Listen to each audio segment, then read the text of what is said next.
Good evening, everybody, and welcome to Randomness. I am Tony of Phantasmic Chronicles, and I am joined here live with Danny from Two Real Geeks. How you doing tonight, Danny? That's me. I'm starving. Danny's That's sitting here okay. eating wings and making me hungry. Exactly. Some chicken wings and onion rings. You can't go wrong with either one of those. Jonathan, welcome in, my friend. How are you tonight? What's up, Separate, they're Jonathan? Thanks for great. coming. This is true. You know, This is true. What? let's just get right real quick. Really not complaining either way. Danny, It's cool. Yes, sir. out. Bob Chapek is in. We're not going to talk a lot of Disney tonight, but obviously it's what's on everybody's. It's what a lot of people in the Disney community have been talking about. So we're not going to spend a lot of time on it because we're not really. It's a huge move. By my source tonight, what I was told by my source tonight, I could be wrong. I was busy at work all day. Bob Iger's out. Good. Bye. You derailed Lucas, which I'm buzzing for. Apparently wants to get rid of characters in the park. So I don't know. Yeah. Chapek has been around for a long time. He's got a lot of experience with it. Here is the intriguing part of this, and this is the part I wanted to talk about real quick, is every time the CEO has changed at Disney, something big has happened. And we have the 50th coming. Mm-hmm. There are some new pretty cool things.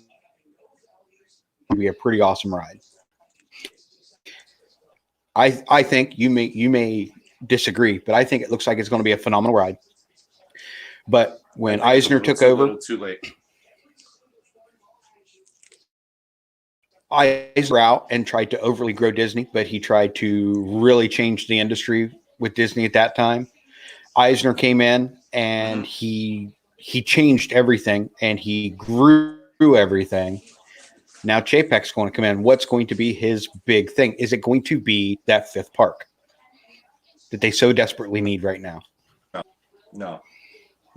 He sounds like he's going around and he's trying to clean house. Honestly, that's you know what? Nothing wrong with that too. What they got. Hey, not for nothing. I just watched my stock drop today. I mean, Disney's, and I just watched it plummet today. It'll recover. I mean, it's Disney. Disney's not going anywhere. No, but realistically, I think he's going around, and just as everybody else has done. Everybody that's taken the parks over has tried to clean them up first before they did anything else.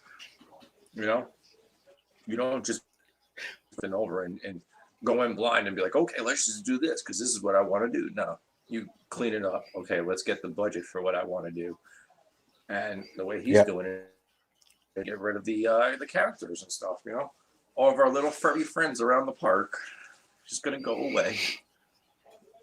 That could very well happen. Or at least lighten the load on them, which is going to suck for everybody going to Disney. I mean, that's what a lot of people take their kids to Disney for, is to see the Disney character. Is it really going to suck? Really? Is it really good? For me and you, no. Well, not for nothing. When I was down there, and anytime I see any video or I don't see many people online. These lines seem to move fairly quick for these characters.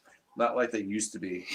When they didn't know what was the people just flock to these characters. Any theme park is used to be like that. They're not so much anymore. People are just like, all right, whatever. It's a character there. I don't. That's not why. People want to go for the rides. That's it. Yeah, and they do. Go and not stand in line for 3 hours for the carousel. You know, they want to. They don't want to stand in line. I can't. Realistically, you don't go to Disney for the rides. Let's be honest. Realistically, the whole theme park is based around food. That's all the theme park is food. There's just food everywhere. Go to any other theme park. There's never as much food as Disney has. It's a world of food or something. Like I don't know, like just too much food around that place. True. Well, you got a point there also. Now, something I did want to talk about, theme park related, is it's something that I didn't get to go to because it was sold out. Cedar Point just had their annual, it's called a winter. It's a very limited availability. Yep. Mm-hmm. Everything. Luckily, That's we've awesome. got YouTube and I get to see the people that got to go. And it's really neat to see all these rides almost completely deconstructed. And, and to see what goes them keeping them safe. These rides are completely stripped at the end of the year. Brand new parts go on these roller coasters every year. And to see what they go through, rides stripped down to nothing. Pieces that you wouldn't think of that actually get replaced every year and multiple times during the season. Think of this, like the brakes need to get replaced. There's wheels, going on whatever roller coaster. There's actual like Goodyear tires on the tracks to help push. Well, we all know tires wear out. I'll replace those too. So, yeah, so there's a lot of places that need to get replaced. The reasons why from Disney right into Cedar Point, and something I want to share here. I want to see how you feel about this commercial show. It's just going to take me a second to bring it up. That's fine.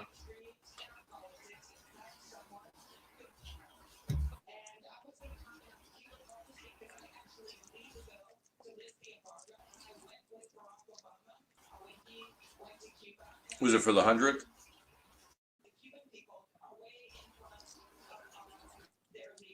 It's actually the 2020 commercial for Cedar Point here. Let me see if I can get it up.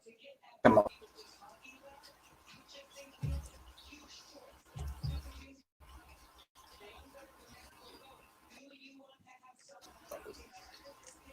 Well, it's probably just as important. You able to see it? Yeah, I see it. I'll let you watch. Okay.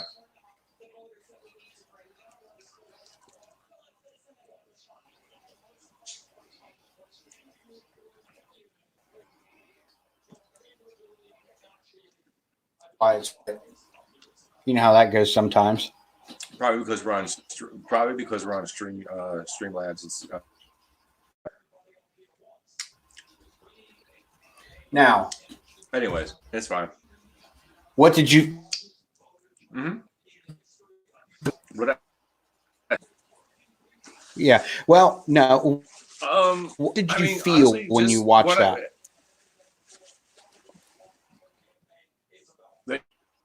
That it was really trying to celebrate like the past, but honestly, I felt more of a Six Flags commercial out of that than. Actually, when I watched it, I seen it, and when they show it with the fireworks and the families, like one part which I know I couldn't get it to come up full screen. I don't know why, but when you look at that, it shows a kid riding in a car next to his grandmother, and all of a sudden it together, and then it transitions to a father and his son and the mom sharing the beachfront, right in front of Hotel Breakers, which is at Cedar Point, with fireworks going off behind it, and all family fireworks, family feel. This is a company that puts out commercials. Oh, 100%. He asked to me, I don't feel like they copied Disney. I don't feel like anything they're doing is really copying Disney, but they're taking and they are running with it. And there's no reason they shouldn't. It works. Oh no. And they need to show exactly that a place like that can be for families. Because when Yeah. we sit here and talk Cedar Point, what gets me and you excited? Roller coasters. That doesn't excite every family out there. So it's very important for them to show a different side of Cedar Point than what we're used to seeing, which is what I really liked about the commercial. It gives you a feeling Exactly. of family and nostalgia, especially if you grew up going there. Yeah. Which I like the direction that Cedar Point is trying to go. So does Cedar I don't Point know. usually put out commercials? Yes, and they're usually very front heavy with roller coaster. Usually, when you see it, it's Okay. usually people. It's usually hanging out in the park together. Family commercial. Which We makes sense. never had that this commercial did. They've taken themselves in a. I've always felt, to me, Cedar Point is a family friendly park because I have great memories going as a family to Cedar Point. So to me, it's always been family. But when you go, it's a lot of people. That's what's sold for them. But they're definitely pushing that envelope. Right. Hey, look, families. Yeah, Martine, I am, and we're just talking about the feel of it and how Cedar Point is making a change from always being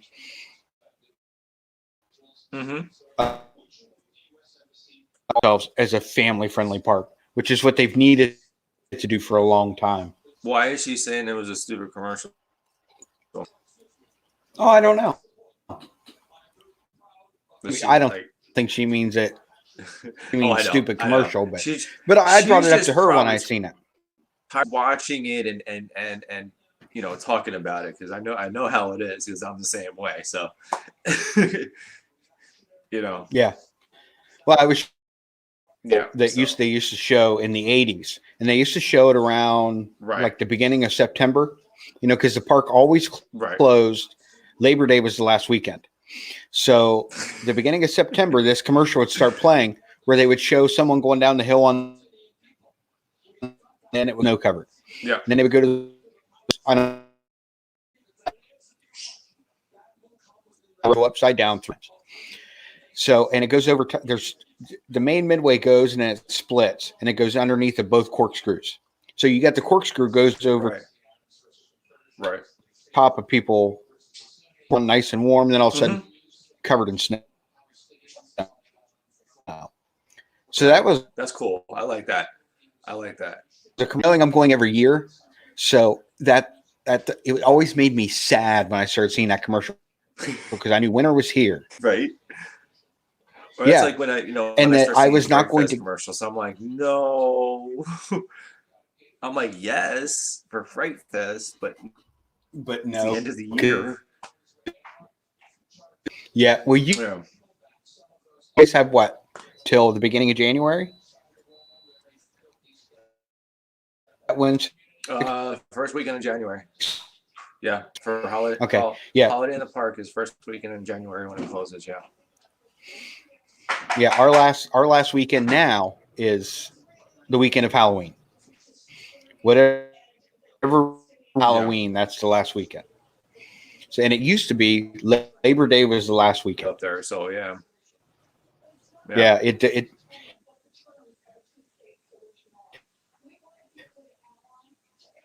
So I've had plenty of freezing cold days up there. I've also had days where it was 85 at the end of the year. Exactly. And it was like, why would you be closing? It's then 2 days later, you're like, oh yeah, that's right. This. Yeah. Beginning of October, there's snow on the ground, especially up there right on the lake. So, but the cool thing with us is you have a few weeks now. We close.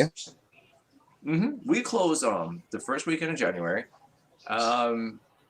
We March 7th.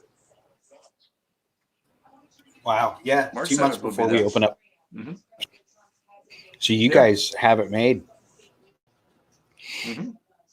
Open Sure up. I do. mean, warm. It could be cold. You guys don't know.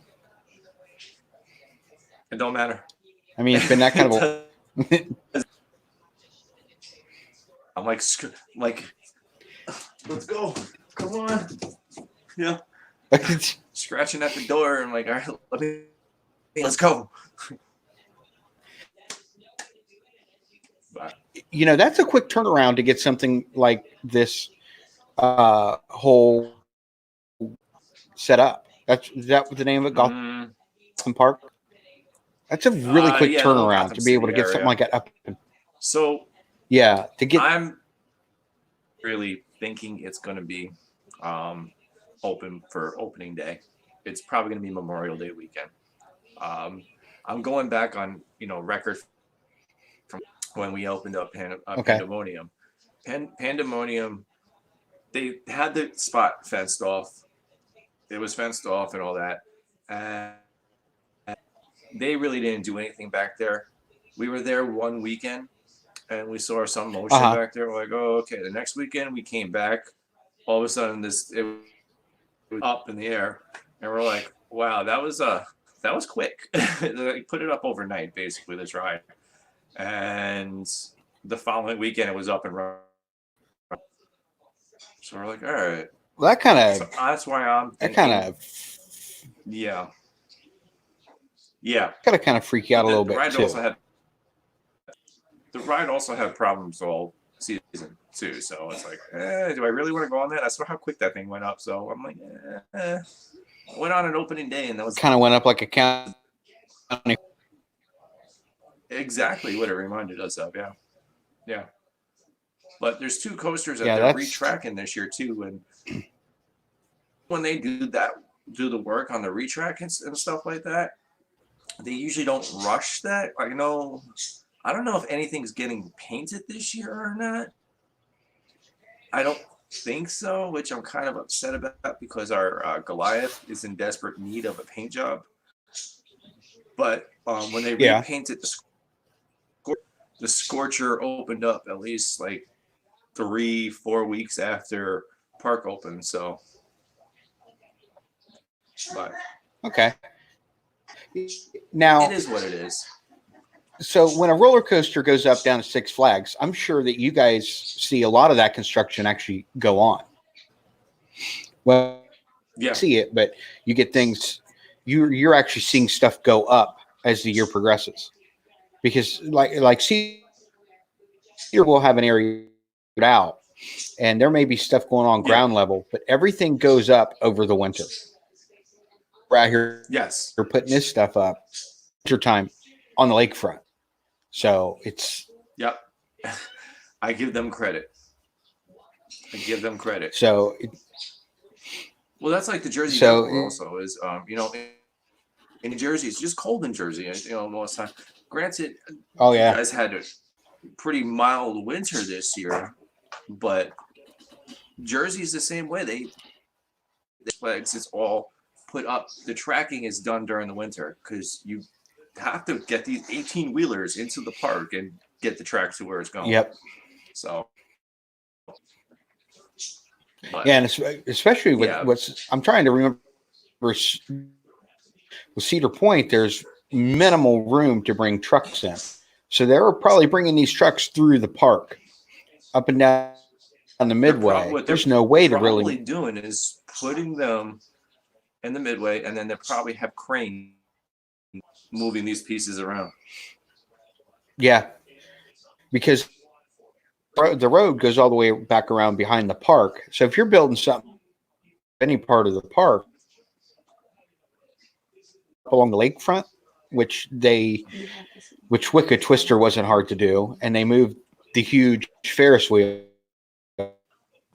almost like one of those, like the Orlando Eye Ferris ones you get on.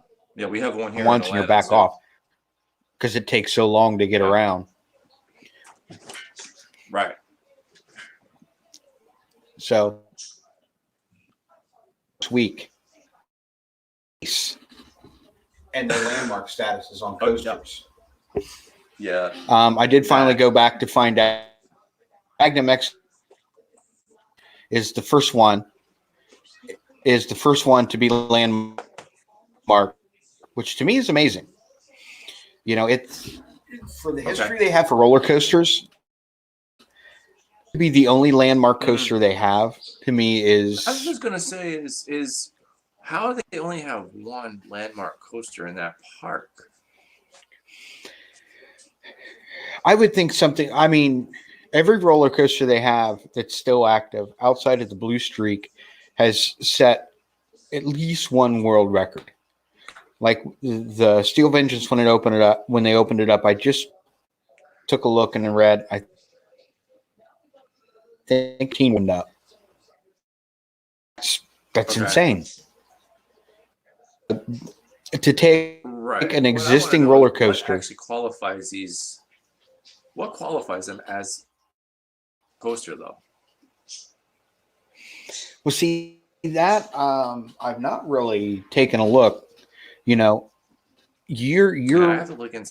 You're more into the history of coasters than I've ever been. More into roller coaster history. Yeah. But really, it's really a Hall of Fame list, is what it is. I'm sure that they got to be voted on. Right. And it's really just I'm sure. A group. It's not like a historical ACE stands for. Right, exactly. But ACE does stand. It's American Coaster Enthusiast. Well, it is, and really anybody can join it as long as there's a yearly fee. I think it's like $30 or something. You can join the club. They say things like that of what's going on different, and then they have different events where you get discounted prices to a park, or you can use your season pass and just pay the difference, the lunch. So yeah, it does give you perks. It really does give you perks. I noticed that that coaster enthusiast membership.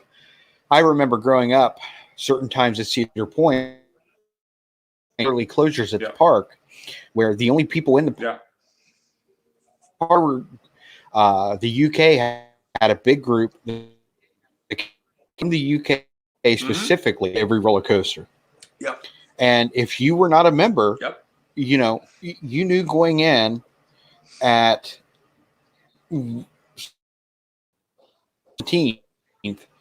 if it was Coaster Appreciation Day for the youth enthusiasts, you were going to be leaving at like 6 o'clock.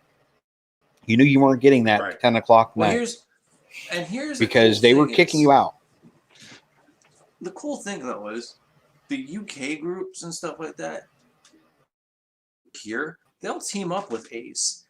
So the ACE group and the UK group can actually just hang out together in the park for those events. So or you could just Jonathan asked a pretty good question. European group, and if you're going what a landmark coaster. I don't know. I need to look more into what defines it more as a coaster, because you get a different answer from everybody, honestly. Great American Scream Machine's a landmark coaster, correct? In Georgia? Yes. Yes, it is. It may not be. Okay. So is Mindbender. Now, let me ask you a question. You say to yourself, I am not getting the results.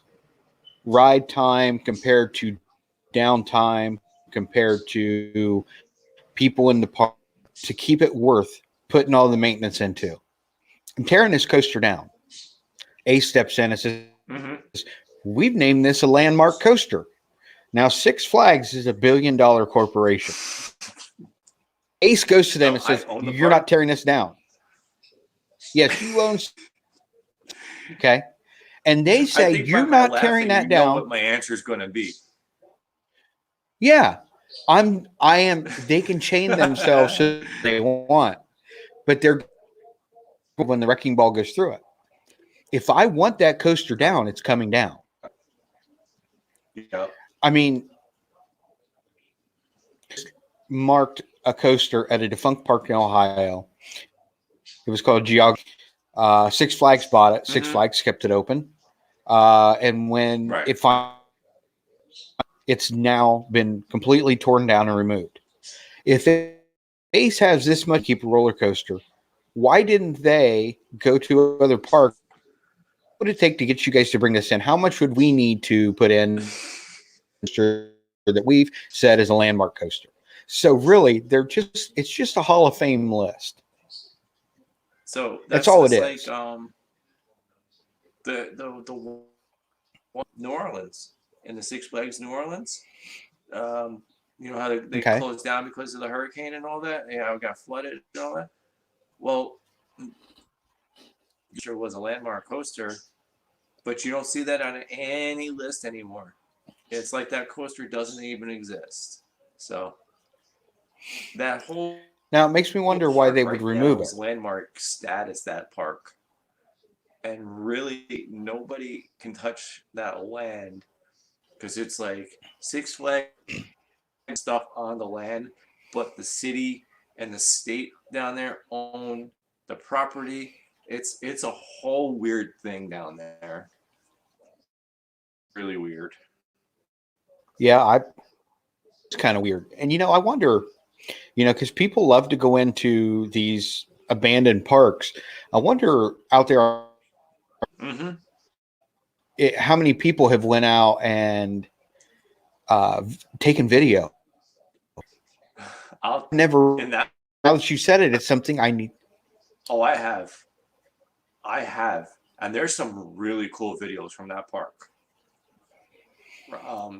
After the hurricane, and you'll actually see people like the cops rolling up on people. The cops do roll through that park just to look and see if there's people in there or not, because owned so they'll roll through the park, and the videos are crazy from the rides.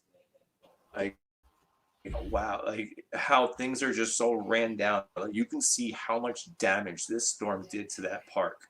Six Flags wanted to open the park up again. Now they said to them, no, nobody's on that. This is our property. No more. No, we're done with this. So I don't know if they didn't like the traffic coming through, or I have a backside to this story that we're not hearing. Because they really wanted to open that. That was a very successful park.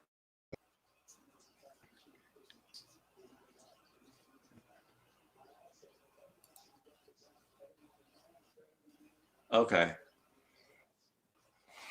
I was thinking.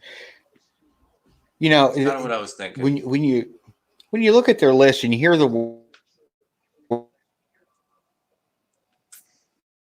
word land point, which it has several state designated historic. I mean, there are four of them that I can think of. Like when you go around your state, you'll find a landmark and they've got a placard that's on a big signpost. Yes. There's that has been historically, inside the park, not for the coasters. Okay. I mean, like Cedar Point has been designated by the Ohio Historical Society as the Queen of the Waterways. That's the name. Okay. It was dead. It was the nickname of the park, so that's a historical status of the park. And there's, I think, and I need to go back and look more into it. I think I remember at least 4 designations within that park. So now that may protect the park itself from ever being able to be completely demolished if it goes bankrupt. Yeah. Not because of the fact that it's now I'll never go bankrupt. Anything can happen in this world, but outside of Disney, I don't think there's a more successful brand name for a single park than Cedar Point.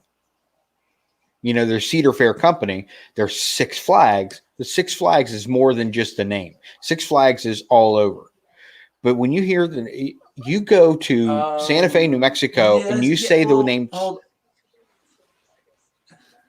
Six Flags, I definitely the same rides in the parks throughout.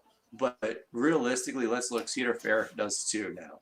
Cedar Fair has a lot of the same rides, like Carowinds, Cedar Point have a lot of the same rides.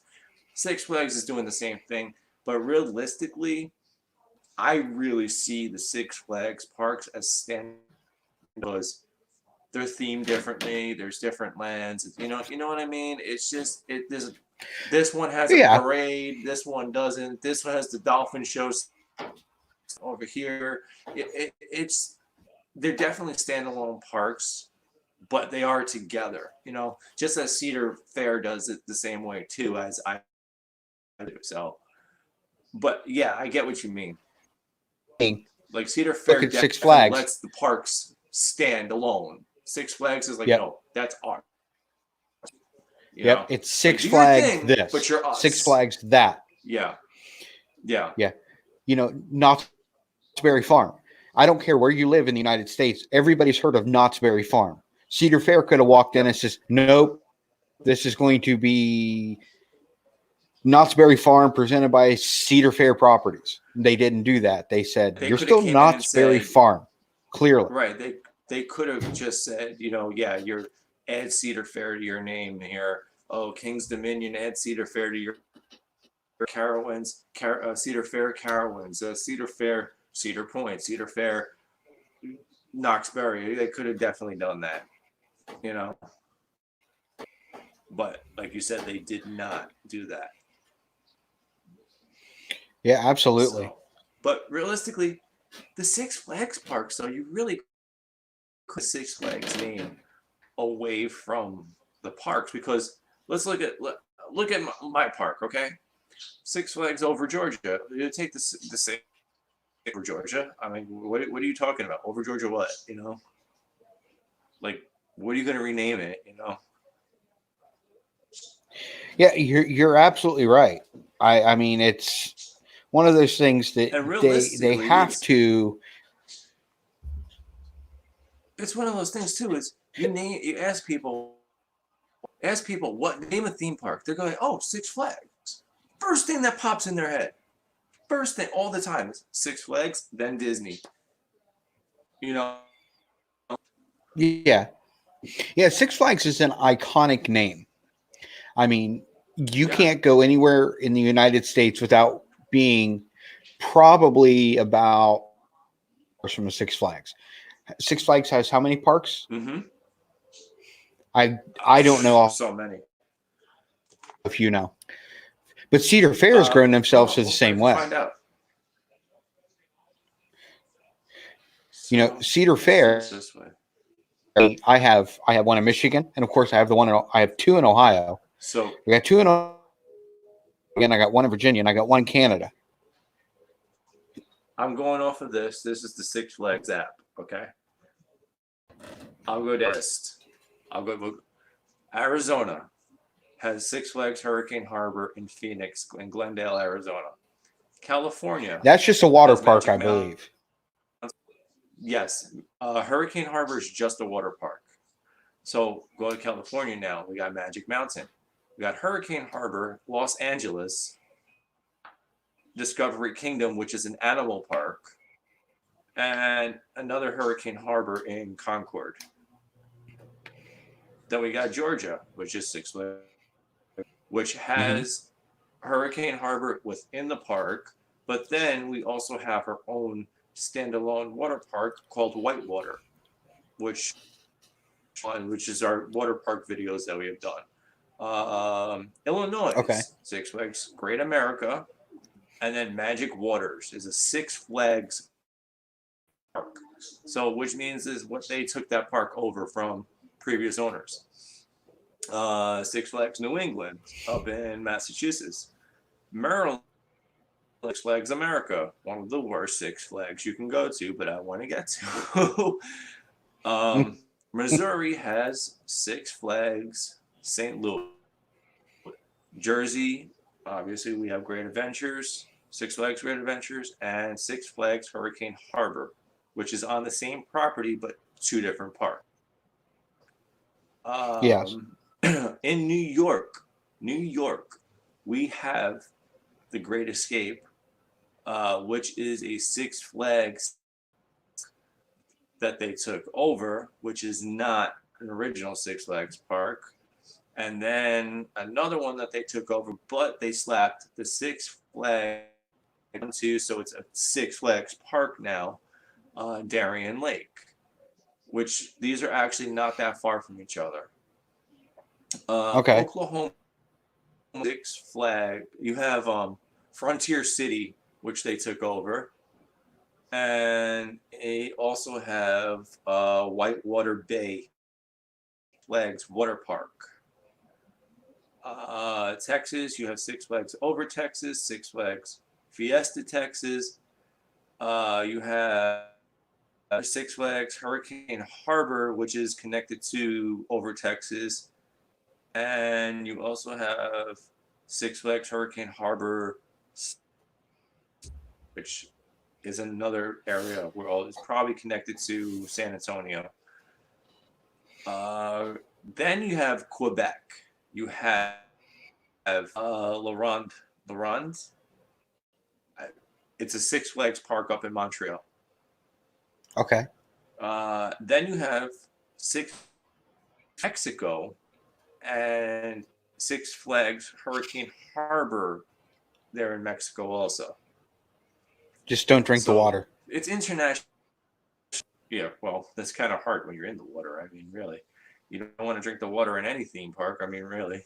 In any water park. No. Oh, that's a really cool little logo they added there. Look. You can enjoy the Wi-Fi, but the little Wi-Fi symbol's a roller coaster. Oh, that's pretty cool. Right? See, that's the thing I like about Well, Six Flags. that's They're very creative about their things. Like what they do. They'll add little things like that, you know. well, that's something that, like you said, that commercial made you feel more Six Flags than you did Disney, which I understand. I mean, but at the same time, you look at what Cedar Flags are both kind of taken from each other at the same time. They are the two main competitors when it comes to thrill rides in the United States. My wife pointing out that we could hear water running in the background. I'm not even going to ask. Okay. And well, she could hear it running down the drain, because I'm down here in the basement, down here in the fallout shelter. And she's like, "Do you hear that?" And I told her, I says, one of the toilets are running. Gotta love kids. Yeah. Just fun.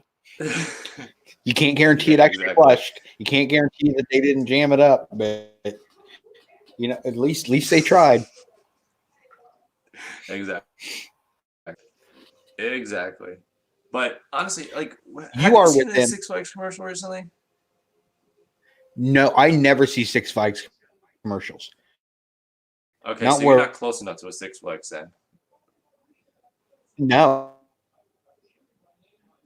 Ohio channels, which are going to give me either Cedar Point or Kings Island, which actually more. Right.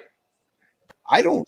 That's commercial in years, but you think I would, because the Columbus channels tend to carry both Cleveland and Cincinnati stuff, and you can't get farther apart than Cincinnati and Cleveland. Cincinnati's up against Lake Erie, or Cleveland's up against Lake Erie. Exactly. Cincinnati's right against Kentucky. I mean, you can't exactly outside your window without seeing Kentucky and Cincinnati.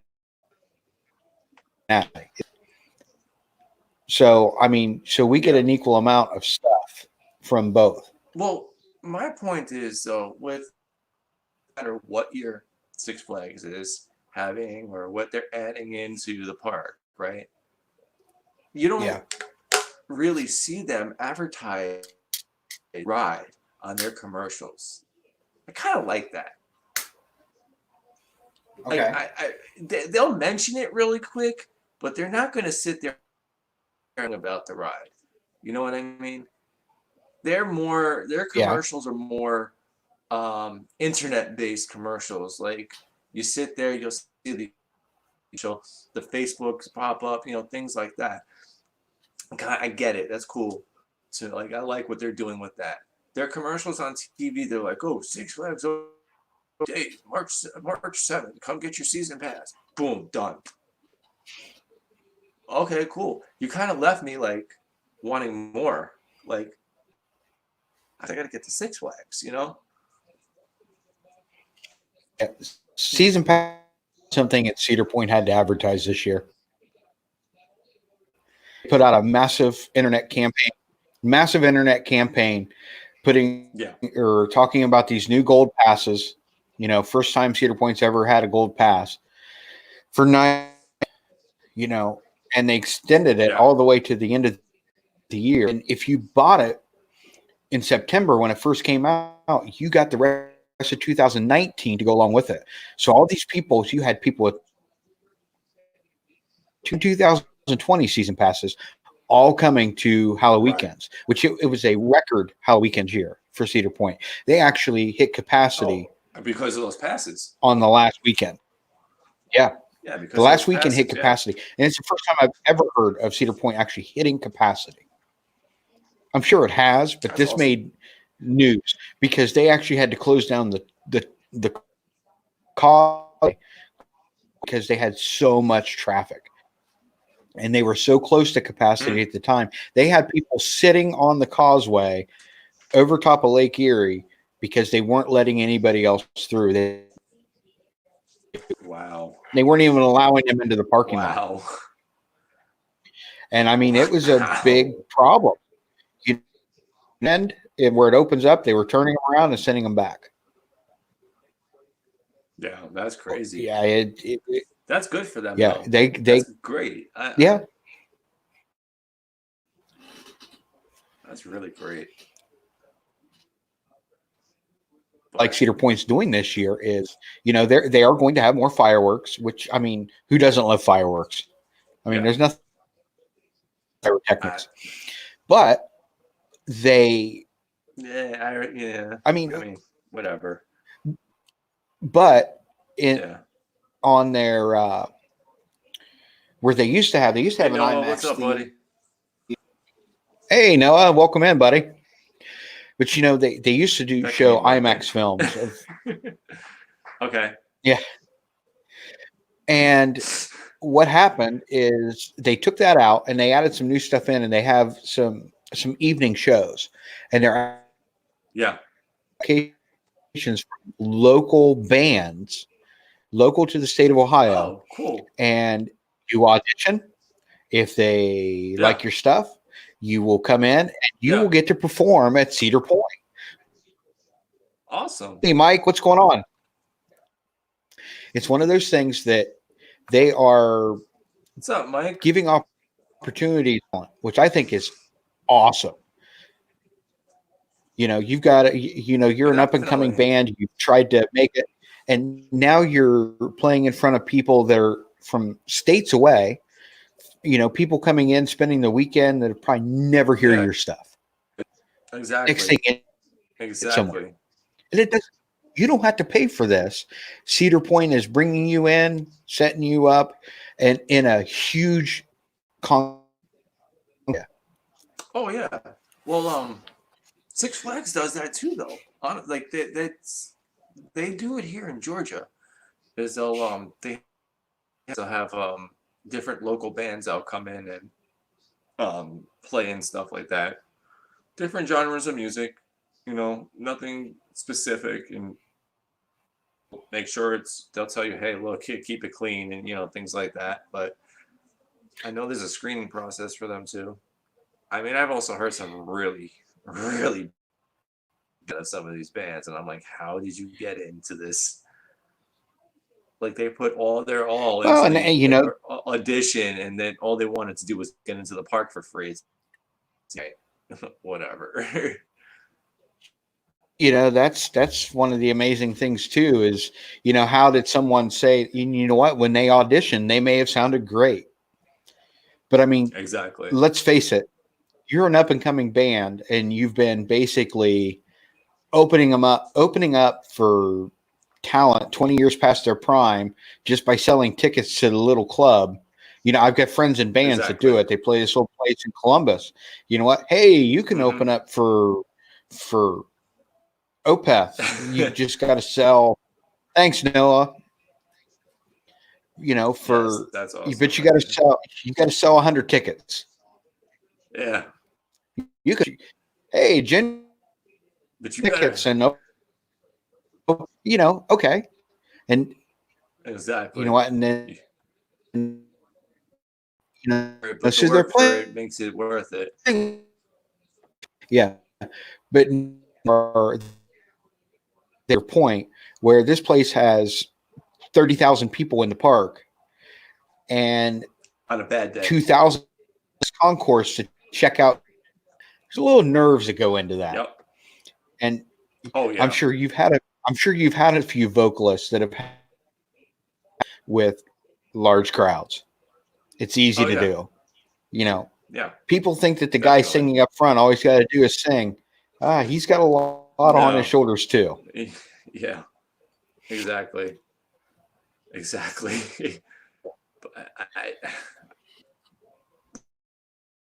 Yeah, like when they sound horrible, so they just sound horrible.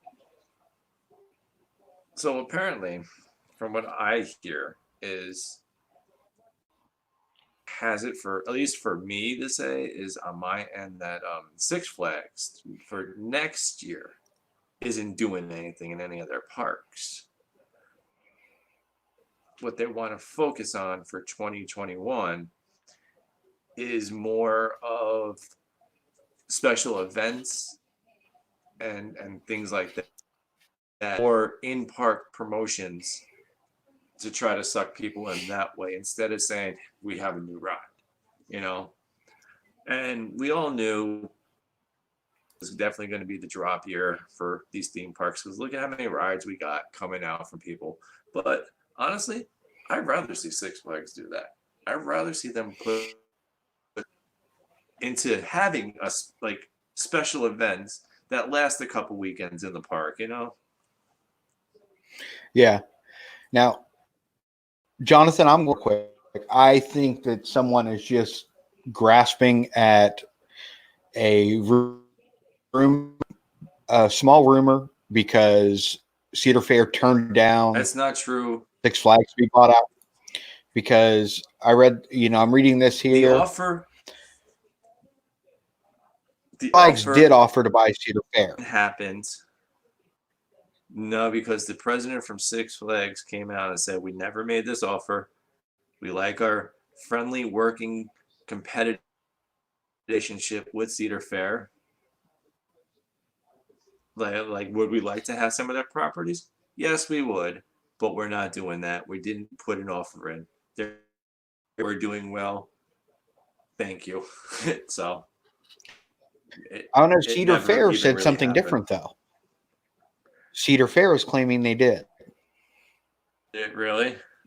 So I don't know then, Yes. because I know I saw a statement from the little weirdo from Little Six Flags. I forget his name right now.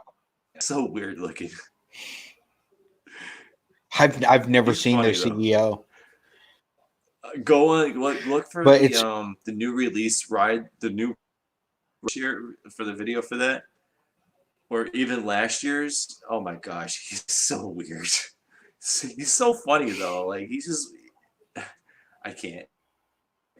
see the You last just Six got to Flags see him commercials. yourself. The last six, remember, was when I lived out in New Jersey. Was the old man that Mr. danced around? Six, yeah, yeah, Yeah, yeah. See, and Six Flags got away with all that that almost though. turned me off from visiting Six Flags. You know that bus Flags Great Adventure. Oh, really? Yeah, It's gotta be that after I that move bus back home. is in there. Yeah, Yeah, that's the I last don't thing I know, wanted but to I see. know that. Yeah, that fit. It's the actual bus is in there. I think they actually filmed that commercial in. Uh,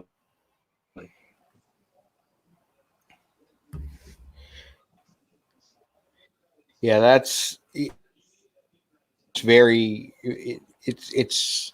I'm trying to remember back to see it. I mean, I just always thought of the old man and the tux dancing around with a bunch of little kids around him. Just I don't know. It didn't sit right with me. yeah. So I found out some Yeah, interesting facts about my park too, about Six Flags Over Georgia. I'm glad you Um, said that. Something up. You go ahead, and we'll see what if we're both thinking the same I'm thing. I'm going to mention a theme park to you. Remember it since you were up in that New York area. Okay, Okay. Freedom Land. No, no, Okay, I've never heard of that. so I thought you were talking about are Six you Flags over familiar? Are Georgia. it's getting to that. So Okay. you you've been to the New York City area. You've been to the Bronx, right? When you were up there. No, I've gotten off the Amtrak in the Bronx, kind of peeked Okay, around, so just to see what's right yeah, there, and then I went all right. back to where I had So a chance to see much of Bronx. yeah, so in the Bronx, there used to be a theme park. I mean, Okay. to the scale of Disneyland theme park. Not In even the joking. Bronx. Yeah, it's.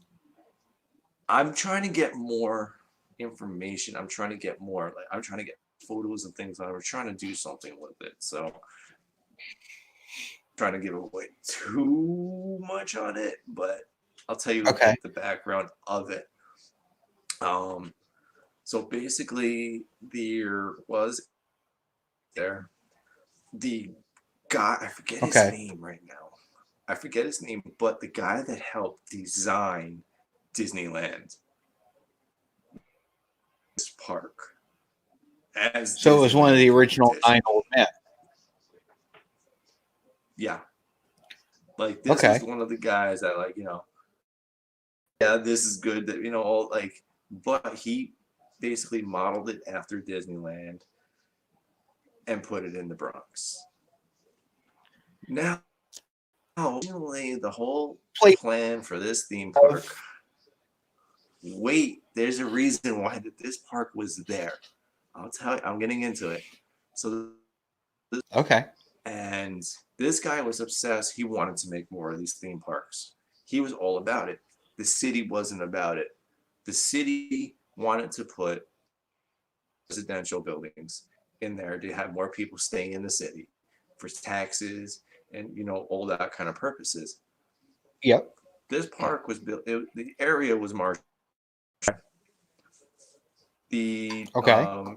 engineer, the whatever Army Corps of Engineers or whatever the heck they are, comes in and says you can, because we don't know what's going to happen to these buildings. What you need to do is you need to develop on this land, and have buildings on the land that have at least 2 stories. Okay. Light bulb. Let's do this theme park. It needs, and then they're like, well, these buildings need to be standing without shift 5 years. Light bulb theme park basically built a theme park on the land to have it there for 5 years, and they drove it in, and it looked like one of the best theme parks I've ever seen. So So what year the are we looking at guy here? that um you're looking Like late 60s? 60s. Yeah, late 60s. Okay. around there. So it sounds like So, this but the guy that this made guy that was park kind of went and designed Six Flags over and Six Flags over Georgia, along with okay. other parks around the country. So, yeah, So it's almost sounds like a little falling out. And then that's about the same time that Walt was scouring Florida. it is.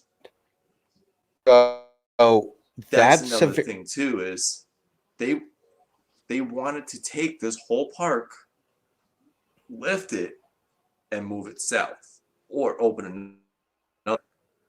But he heard what Walt was doing. He was like, "Nah, we're gonna get drowned out."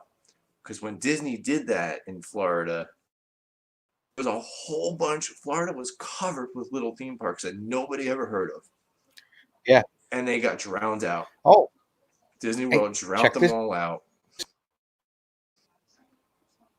Look at Mike Yes. Wheeler dropping the info here.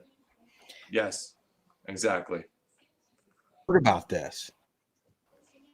Yeah. Yeah, 1960 would have been years before Walt started looking in Florida. Here's a question for you. Let's Mm-hmm. let's a perspective of what was going on around that time. Walt did not Mm-hmm. like what was going on in California with crappy hotels where Yep. he already had these Yep. plans. What are the chances that this guy didn't have a falling out with Walt? And maybe this guy was acting for Walt, building this. And then when Walt started seeing where it was going and didn't like where it was, he's like, no, we're going to look further south. You know what? I've secretly dumped this money into it. I don't want it to fall back on me as a failure if it does. If you want it, run with it. You know what I mean? Yeah. Thought. Or maybe Walt was, I mean, secretly just trying. trying to help New York City set up this area for land development to have. But Walt was all I about don't know. protecting I himself. don't know. And I don't mean just himself, but Yeah. he was all about protecting the brand, which is one of the many reasons why he was quiet. Because Yeah. if he was never able to acquire enough land in Florida, he would have had to drop the whole project. So he was buying them under shell company. So, Right. I mean, ultimately we wound up with it in a much better place. But, and I'm not saying it was Walt's idea. That's not my intent by saying that. But very I'm interesting surprised he information didn't you just see dropped this here. land being developed and said, "Oh, theme park on that land. Let me move. Try to move in on this and say, hey, you're falling out. Let me buy this up here, and maybe that New York City would have been the Disney World right there. I mean, really. I mean, come on. Well, couldn't be open year round. The Disney World was, and Disney World would have never been Exactly. able to be built on the island of Man or in Brooklyn. I No. mean, it's too big. No. Bronx is in mainland. The Bronx is mainland. There's in that area where it was. I guarantee you put Disney World right there. It would have fit. But Would have all instead four of a theme parks park, fit in? oh yeah. Oh, let Is me there tell you enough this. land What's right there there now? to do all that? Yeah. Yeah. There's it Mike's turned finding all into this stuff just by asking Google. He's finding a lot of information. I'm glad yeah. because now I am really interested. Yeah. I'm going to be definitely digging into all this and enough about this coming up. So, we're I'm actually looking forward to this. I have a couple of contacts that I'm going to get a hold of, and I'm trying to get them on to live streams and stuff. So, Well, here's something for you. And I don't know if maybe I've missed the video where you've talked about it or even on a live stream. Do you know that Six Flags Over Georgia was the home to the original Splash Mountain? Yes, I do. It was called the Okefenokee Swamp. Yep. Have you ever done anything on it? Not yet. Not I watched yet. it. You understand It what I'm saying? actually, I came across. Yeah, I actually come across the video by accident. It came up in a suggested, and I How clicked on it, creepy is and that ride? it is the creepiest thing I've ever seen in my life. Even for the Mm-hmm. 60s, that was creepy. Mm-hmm. And I mean, it That wasn't rabbit truly is based on weird. the movie. Yeah, No, it the was entire based thing on the was weird. original. It was based on the original Yep. book. Now, when you said that, keep in mind the original mansion where the song was written is maybe 10 to 15 miles away from Six Flags Over Georgia. The birthplace of Bear Rabbit and It, Bear Fox and Uncle Remus is only about 10 again, to 15 miles away.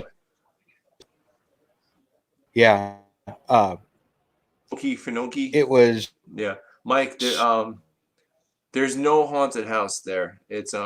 Oh yeah, no, you're right, Mike. I know what you're talking. It's the haunted mansion. No, Monster Mansion. Sorry, haunted mansion. Wow, we do this all the time in that park. We pass by Monster Mansion. We're like, oh, we're going on haunted mansion. But how can you not? I mean, you're thinking Exactly. iconic ride. Yeah. It's one of the Magic Kingdom from the original ride listing. Well, not the Did I original, put but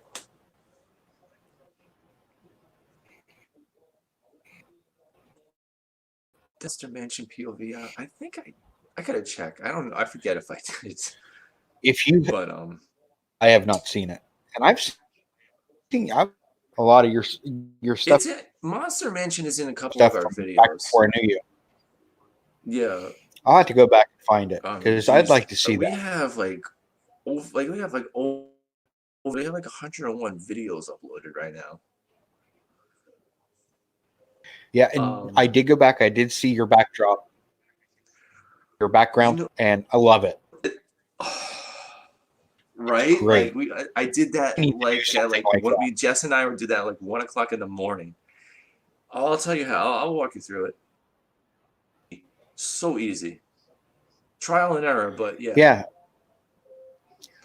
yeah. I'm actually learning Canva right now. I don't know what you're using, but that Canva, I'm seriously considering That's what I upgrading used. that. Canva is Yeah, matter of Mike. He did. fact. Mike. Mike. He did a video on that. It was actually really good. A defunct video on that. Right here. So, but yeah, yeah. But you know what? Mine's gonna be better. I mean, I Well, know and a face group page that I'm part of that actually is a lot of old Six Flags Over Georgia history of the park, like from the past. I have my resources I can go to and hit things up and get things going. So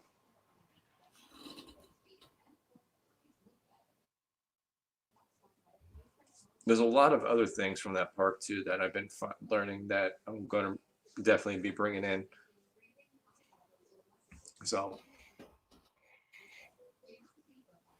yeah, when I seen that, I was like, this cannot have happened in a Six Flags park. I mean, I understand oh, it the did. time, Yeah. but even in the 60s, we had to have better Yeah. than that. It was, I would have Do you never know taken who my designed child that on ride? this. No, I do Did you not. learn who I mean, I'm what's sure his they name? said it in the video. Sid you know who I'm talking about. No, I really don't. Sid the puppeteer dude and uh I know that Jim Henson had. No, it was the No, he wouldn't have no, it back was the then guys that where he worked with Jim Henson. Oh gosh. because he said something. They said something They about did Jim the TV Henson shows too. puppeteers. Yeah, Yeah, I'd they have to they look it up. they designed some like the people that did help design some of those animatronics for like skin them. So Yeah, I would have to. I would have to Google it. I really don't know his name. I cannot think of it.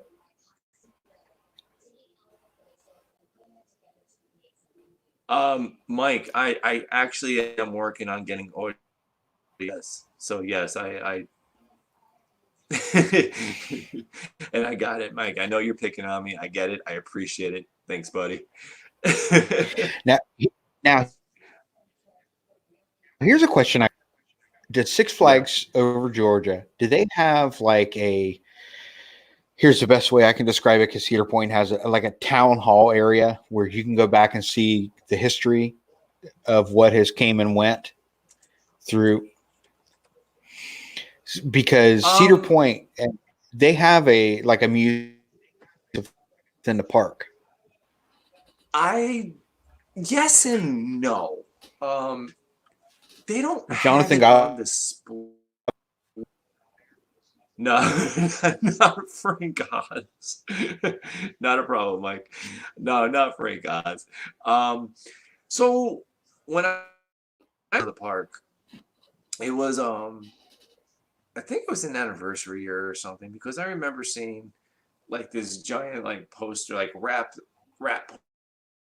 on the front by the fountain, and it kind of had like the history, the breakdown of things. Um, no, it wasn't. It wasn't an anniversary year. No, but I did see for the anniversary year, which was like it was like 2, 3 years ago or something like that, that they did have old pictures blown up throughout the park to show kind of what was where. So which was cool, but they don't have it on display. Huh? see that's something I Giving me always ideas here. liked about Cedar Point. Kind of. They have a I gotta see if I town can hall work in with him there on stuff. before they. Yeah. Well, see, this year they're really changing it up. But you when you went to 150 years ago now, when Cedar Point, it was basically bathhouses and swimming. That's really what it was. But Yeah. as it started to Yeah. grow, barber shops moved in there, Mm. and what they did in this town hall area, it was right at the entrance of Frontier Town. They have this town hall, and you could walk in and Okay. you could see like an old chair from the barber shop. And of course, back then, Okay. barbers were more than barbers. They were your surgeons back then. They removed Yeah. things from your body and they pulled teeth and they showed all the tools that the barber used to have. So it was Yeah. really neat to walk around and see all the stuff they had in there from like they had a door in there from one of those that was originally built Oh, cool. when Cedar Point waterfront opened up. You know, they would have the old pictures like, 150 still, you know, you had to sit for a while your picture was taken. So you had these old school photos. Oh yeah. So it was really neat to Yeah. go in there and That's see cool. what Cedar Point was when it first opened up. So now Yeah. what they're doing is they're throwing a mix of that stuff in there along with bits and pieces from rides that don't exist anymore. Like they have Mm. like a years ago turned into the park a toothpick artistry of the Mean Streak roller coaster, the one that is now Steel Vengeance. It's on display in there Mm-hmm. because it's a defunct Hmm. roller coaster. There are cars in this building from defunct roller exists there. You can go and you can actually sit in it. It would have been like to be in one of these cars, and we all know how restraints have Oh, came that's over awesome. the last even just 20 Oh. years. So you get to see Yeah. these old bumpy with just bar and Yep. seatbelt, which lap bar If you were literally lucky. was. Yeah, You know, if you like were lucky. Blue If you were Streak. lucky, it locked. Yeah. You know, Blue Streak is still and a seatbelt. And the lap Uh-huh. bar is fine, but you don't want to go without that seatbelt. I mean, because Oh I yeah. mean, it's an airtime coaster, you know, and it whips over hills. It's, you know, it was made in '69. They didn't think much about, you know, Well, for that hill. They wanted to whip you over those hills. realistically, started putting shoulder restraints onto roller coasters to give people the sense and illusion that they were actually being safe. But realistically, all you need is a lap bar, they say. Do I trust it? Do I believe it? No, not really. Did I tried it on some of these newer roller coasters? No. But then I think of it, there's a lot of these new like apps and stuff out there that that they use what I call the basically the underwater self propel things. You know what I'm talking about? Those things you use that the scuba Yeah. diver used to hold and like propel themselves around. That's what the lap bars remind me of now, and that's all you. So just the triangle there. It's like, all right, well, maybe they are right. Well, you know, I don't know. Steel Vengeance is that way. Yeah, yeah, Upside down. It takes you upside down, then whips you back the same way you went upside down. So you go up, it twists you kind of back mm-hmm. and forth, then flips you right back the same way you were. And as a matter of fact, Yeah. and it is one of the craziest things you ever see.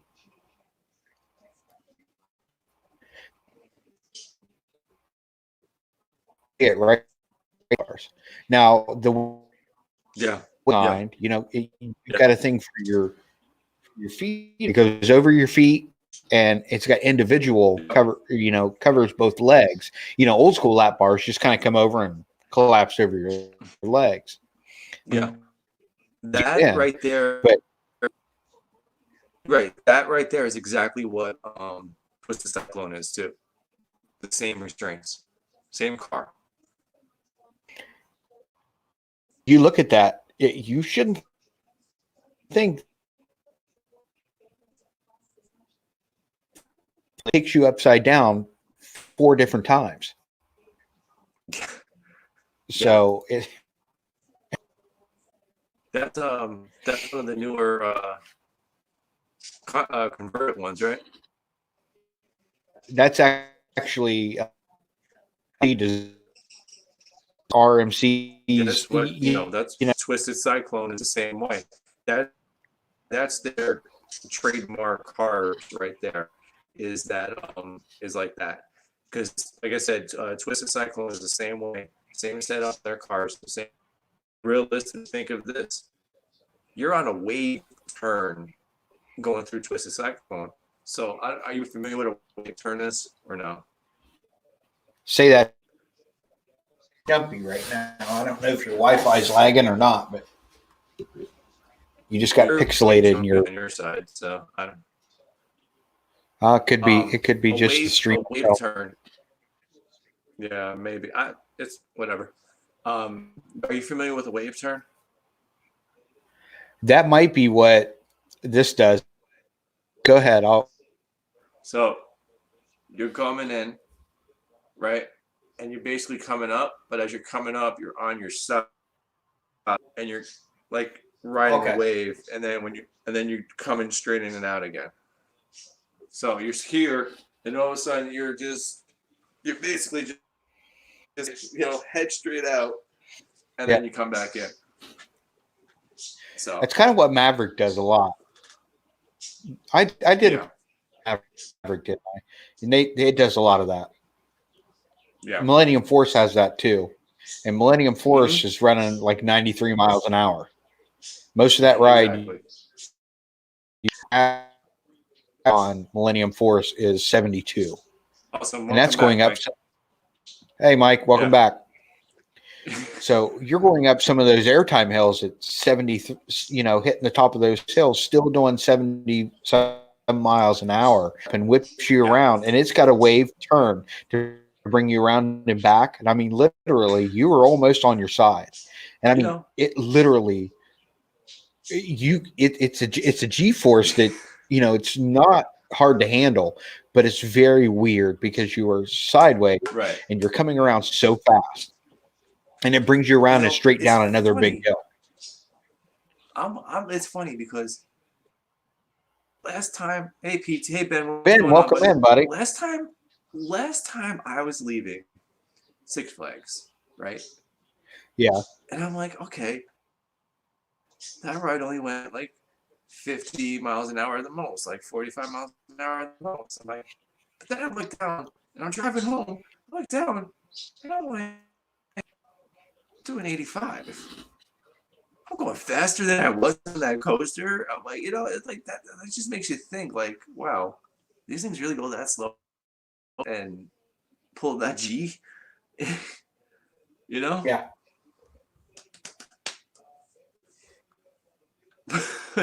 It's just, yeah.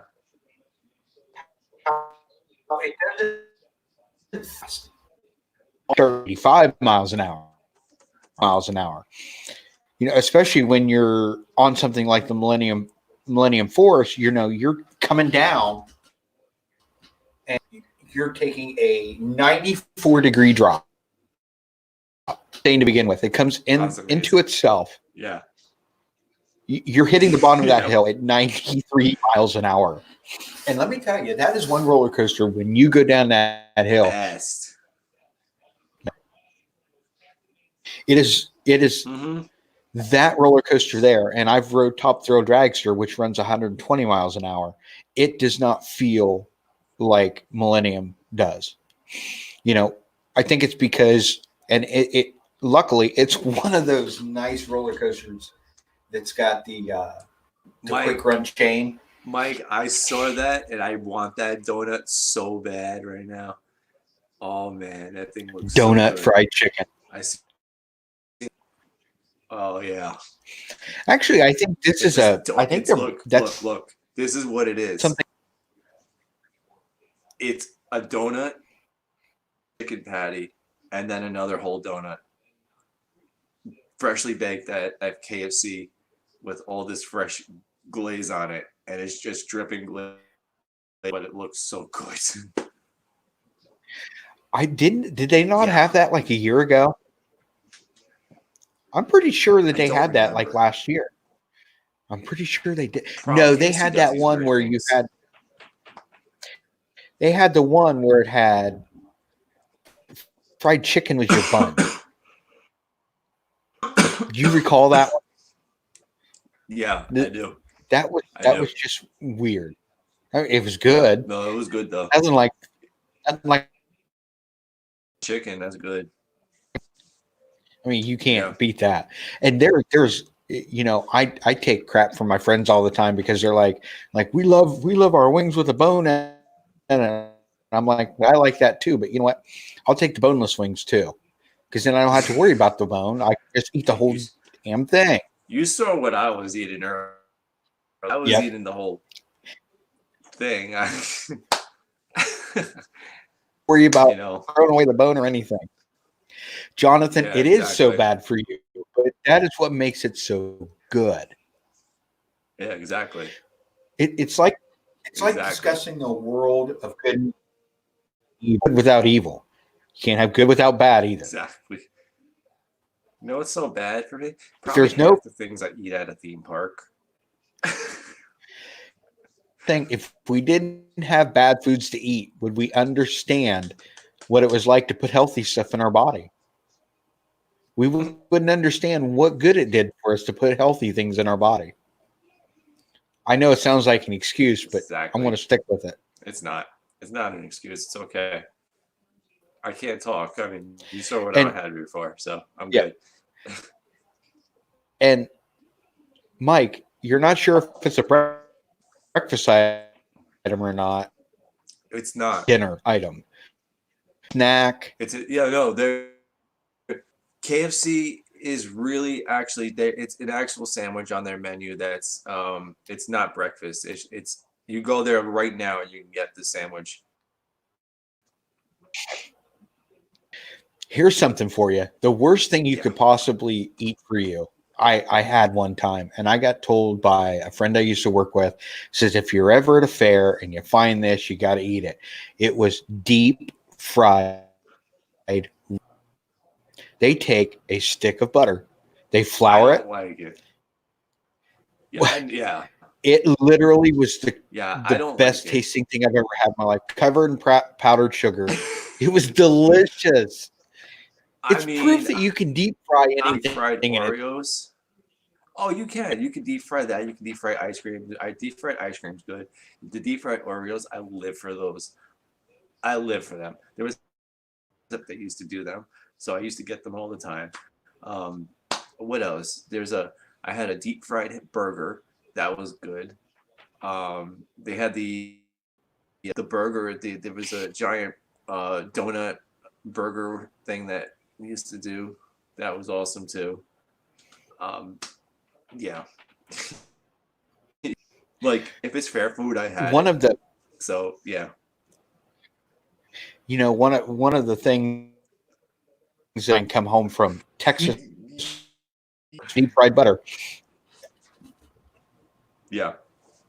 Noah, yes, amazing, amazing. Hate to go back to this, but one thing I missed when I was at Disney, they had at the Backlot Express over that Star Wars, they had chicken and strawberry waffles. We just didn't make it there. Mm, It sounded like the greatest thing. yeah, But one of the things I always I wanted to got try, Waffle and House all over the place, right? Like we got Waffle House all over the place down here. But you know what? I'm really mad that they do not have chicken and waffles. You're a Waffle House and you do not have chicken and waffles, and you're in the South. Not that like 10 minutes or so away from me is where the first Waffle House started. Okay, you don't have chicken and waffles, and you're from the South.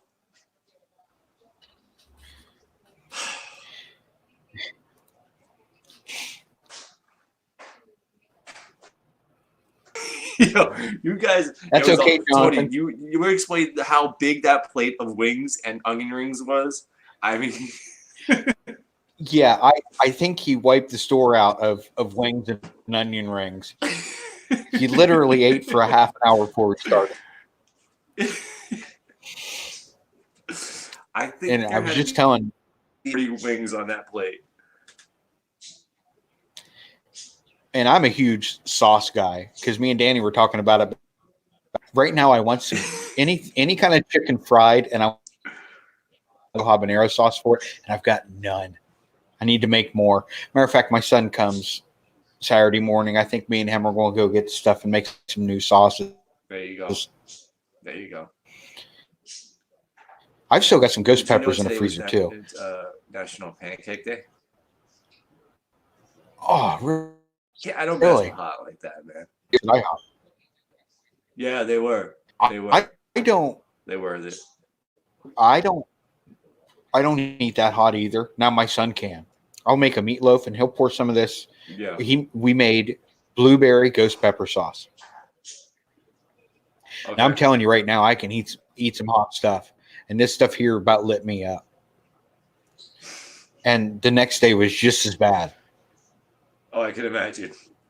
I can imagine. And he'll pour it on. He'll pour a puddle of it on his plate, and he'll like dry it like it's ketchup.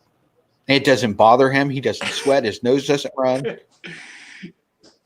Jonathan, yeah, I think I would give up Waffle House for a poutine stand any day. Honestly, I really would. Mike Wheeler, always remember, if it burns going in, it's going to burn coming out. Yes. Yeah. And yes. Mm-hmm. Yes. It's that stuff was definitely not a great experience. Yeah, But you know, that's why I don't my mess with my things like son's that. kind of like,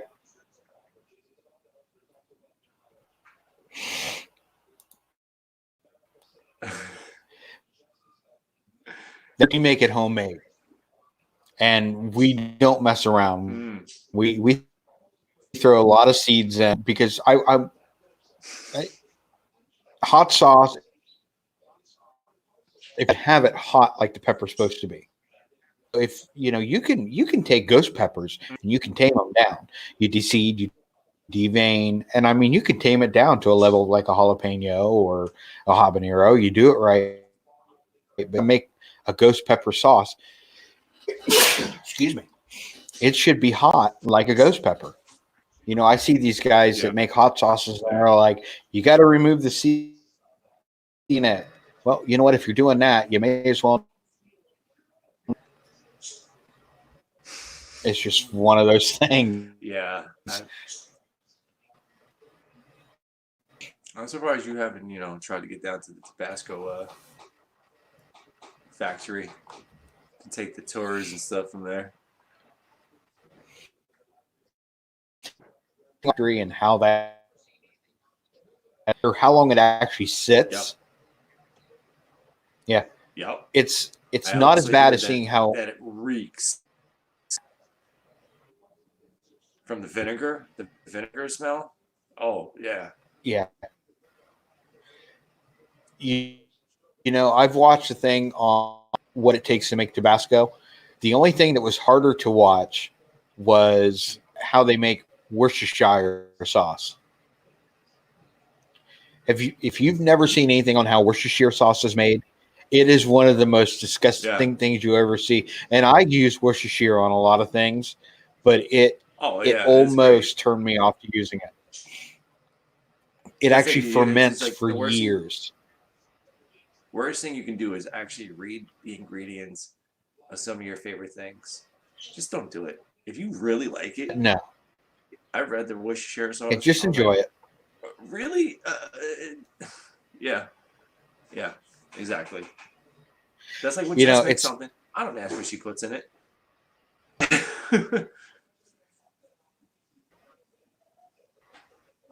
You don't want to. Why ruin the appetite? Yep. I've had a few things that, I mean, there's not a lot of things, but there are a few. And when I don't like it, I don't want it in my food. And one of the biggest things, and it's one of the things you use in a lot of things, especially around like Thanksgiving time, I do not like celery. If I can see the celery in it, I will not eat it. Because I know it's childhood memories of not liking it, and how stringy it was. Yeah. And it's to the point where I just don't even like the flavor of it anymore. That's like Jess with broccoli. You cannot get her to eat broccoli. If I can taste the food, it's, and it's weird because, go ahead. I hated broccoli with the blueberry with scorpion peppers. Oh, and peppers are not something I grow. I grow jalapenos. I grow ghost peppers, the scorpions, but never. Yes, I have even worse memories of ants on a log. Ruin peanut butter with celery. Come on. Let's not even talk about people. You know what? Peanut butter is disgusting. Now, celery I can understand. I won't tell you that I like toast with peanut butter and pickle on it. Okay. Uh-huh. You can have that. I'm just not going to eat it. I won't even eat a Reese's Pieces. What? No Reese's peanut butter cups? Is it a texture thing? It's gross. The peanut butter is gross. I don't know what it is. It's just gross. Here's something for you. Yes, all the time. Peanut butter was created. Peanut butter was a cheap way to feed people. I believe it. It was a way to get. It was a way to get protein to people old age homes. Okay. And I can see they that. usually mix it with baking fat and peanut butter. Uh-huh. You know, Mike, I can Thanks, almost Mike. understand how you feel this way. I can understand because peanut butter is delicious, Danny. Wait, but Mike, you got to remember, we're called Two Real Geeks, and I'll tell you right now, Jess eats enough peanut butter to, that I don't eat, so it neutrals out. She, you know, my wife will get up in the middle of the night and be like, you know, like there's been nights where I couldn't sleep, and she'll come out and be like, "I'm hungry." Like, okay, and she'll go out and get a Mm-hmm. a Yeah, that's her. big soup spoon, huge scoop of peanut Mm-hmm. Yep. Did I butter lose and you? jam. Am I still here? Did I freeze up? Yeah, you're here. No, you're here. You're here. You're there.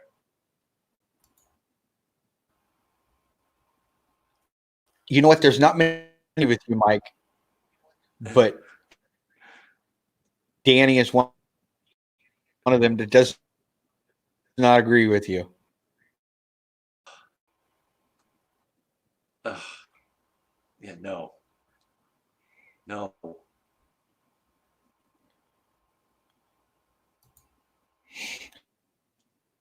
As a kid, my daycare fed peanut butter on celery. So yeah, look, we would both hate it.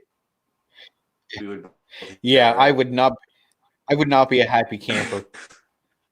I would probably throw the No, celery stick. I would probably take I'd be the like, peanut that's butter and just not smear it okay with all. me. I would take the peanut butter and wipe it on the wall.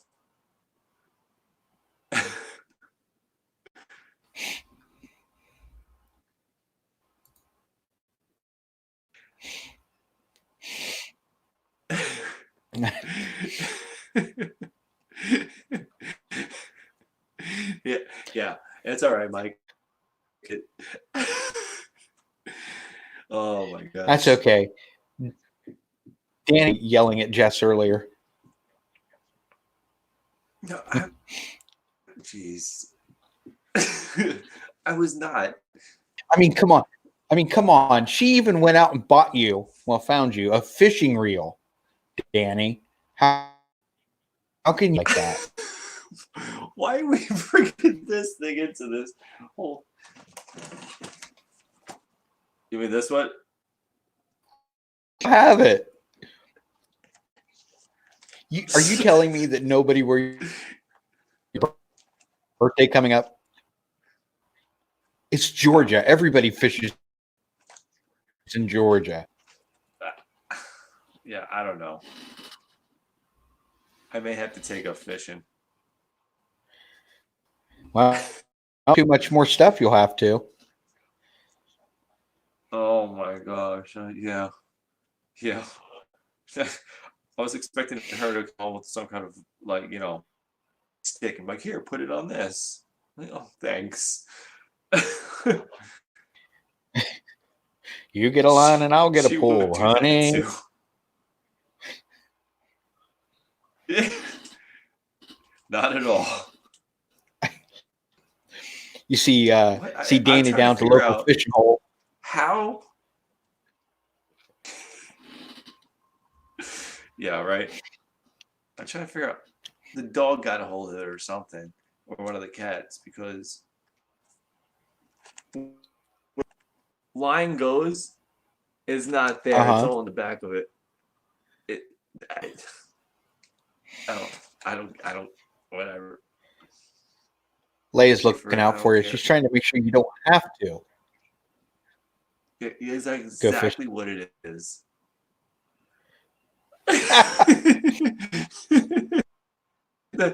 Yeah, right, Mike. That's a scary thing to imagine. See you out there in hip boots. Exactly. Mike, I'm picturing this right there. This, yeah. Oh my He's got his gosh. zip tied to a lightsaber. Oh my gosh. Yeah. Yeah. Two Real Geeks presents Danny Fishing. It's a new video coming out. Yeah. Yeah, exactly. Exactly. Think you can carry things for a minute while I step out for a second? Yeah, sure. Where am I carrying them to though? I don't know. Just don't take them too far because I want to still here when I come back. All right. I will be right Okay. back. Yep. All right. So, what is up, guy? Wait, Jonathan. What? Just what happened? You know what? I can really see that happening because number one, I would probably get stuck in muck, or I would probably end up floating down the river. Knowing me. What's up, Ben? Good to see you here. Good, this randomness for night. Yeah, we really do take this all over the place. But yeah, Jonathan, yeah, she would probably have to come and save me somehow, throwing me a line or something. Awesome, Ben. Is that for the video for Thursday? What can we expect from you, Ben? Are you cooking something? Because we all love to see that one. Oh man. Oh, you are cooking something. Okay. We would love to see you cook, Ben. 100%.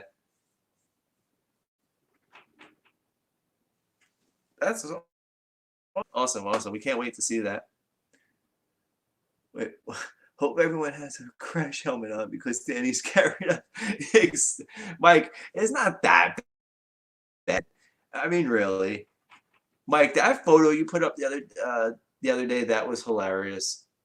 I do give that to you. That was great. What are you doing? Squirrel.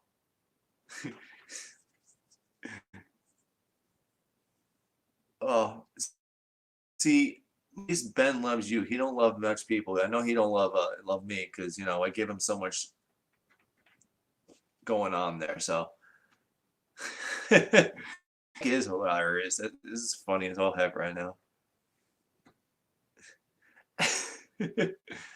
Why are we talking about?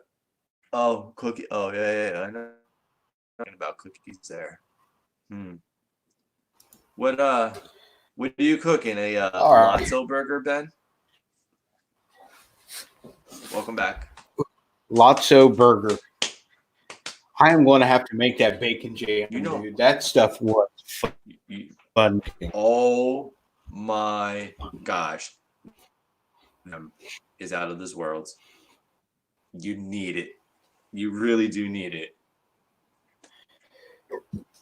Like Jess Now I'm makes enough surprised of she it did. where she makes enough. She puts it on the burger, but she also makes enough where she has it for snacks and stuff for just to put on crackers and stuff. It is so good. Yeah, and it looks like she had the No, I know, Ben. and I'm I'm I'm making. Here's the thing. I figure I would know what was in it. This is again going back to what I was saying. If Jess makes it, I don't question what's in it. I didn't even know there was coffee in there until I was editing the video. oh, okay. I was like, Jess, are you joking with this? I was like, are you joking? She was like, no, it's really in there. I was like, oh, okay.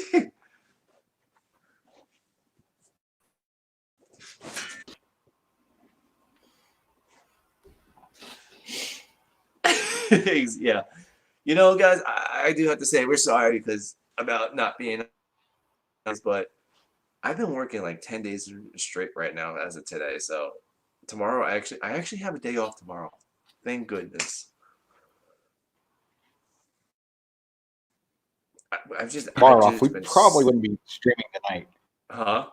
Oh, if I had to work tomorrow, heck no. I Heck no. no, because I mean we have a habit of going late. Who have been working a lot, and I was asked if we were going on. I mean, of course, I scheduled it, but you did. Yeah. But if you, it's not a big deal. Yeah, because I've been there. No, it was. I get to sleep in tomorrow. I'm sitting here on the futon in the studio, and Yeah, which actually we didn't turn it away. Sorry, but yeah. Thanks, Mike. I appreciate it so much. Hey, on a note, from have you heard anything from any Yeah. game companies at all? With No, we're definitely we're I'm really trying. I threw the line out there, and the most I got from that was people actually following us. So okay, I'm it's one of those things. It, you guys do a great night with your game night, and like yeah, me and you kind of talk backstage. It's going to be a stream. It's not for everybody, and you're going to have people and come in that's and out, fine. and then you're going to have, but the night. I'm not going to beat you. If you're a lot like me. It's hard for you to just lose and be graceful. You don't like it at all, and Well, one of the and honest part. and honestly, most like like when you're doing this, you kind of have to put on your own little cane, like Yeah, Stephen Colbert is not Stephen Colbert, like that's his character, like Jay Leno is not really like Jay Leno. And I kind of like took that, like yeah. I'm sitting here and it's not each stream, like at a midnight hangout, it's not going to be the same type of demeanor or just as a game night. And I kind of like adapted to kind of giving her a little more of a hard time, just to you know a lot more interesting. Go, and there's a lot of people that do board game streams, okay, Yeah. and they get a decent amount of views. Had to really build up to that point, and they're actually playing more strategy games and stuff like that, and the games that popular at the time, not sitting there playing Monopoly like us, but they're boring sometimes. I'm not trying to, I'm not, but not all me, because what they do is great, because their equipment and everything, they have a whole setup for these games that they stream, and it's just boring. They'll sit there and be like, oh, okay, yeah, I'm moving here, and but okay, it's your turn, and then oh, okay, well, yeah, I'm gonna do this and this and this. Okay, you go. You know, like I can't sit there like and listen to that. At least us, it's a stream and a game in one, and we're having fun with it. Like yeah, Yeah, I know the that's rules of the one of the game, things but that I enjoy about it the most. yeah, like what was that, John? Dungeons and Dragons works better for you because it's longer, lasting longer. Exactly. That's the other thing too. Is like look, we're gonna have games that we're gonna be trial and error.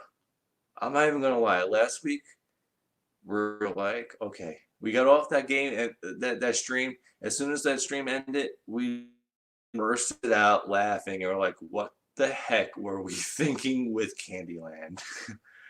you know, but Yeah. we found ways.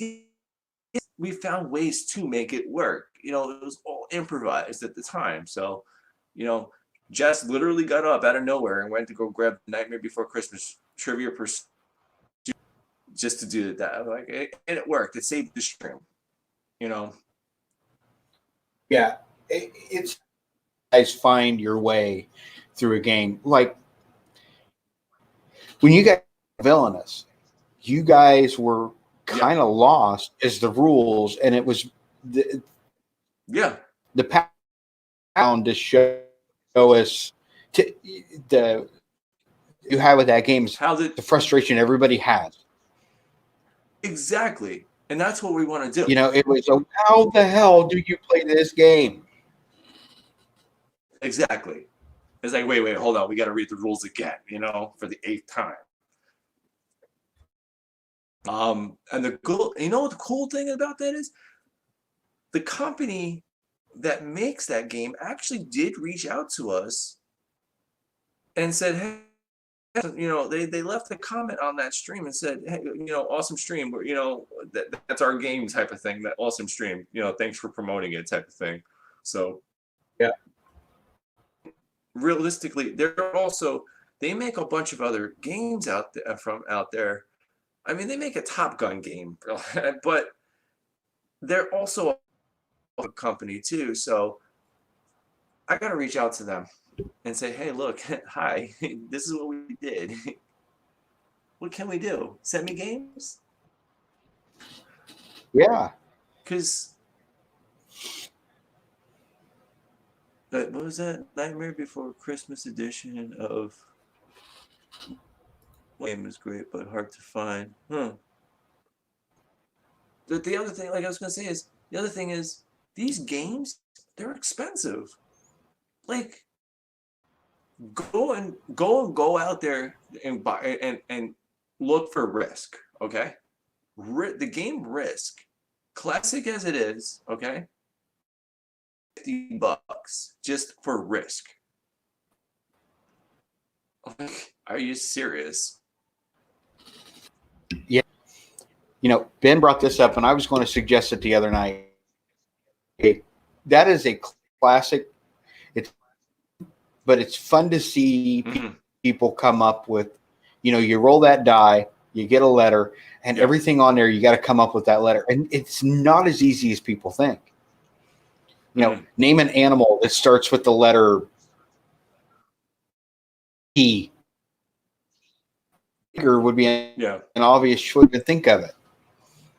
And the more letter you put in that same thing, you know, to bet, you know. Oh God, no! You don't want me to play Scrabble. I am the worst speller, and I will stand here and tell you that I got to be playing Scrabble.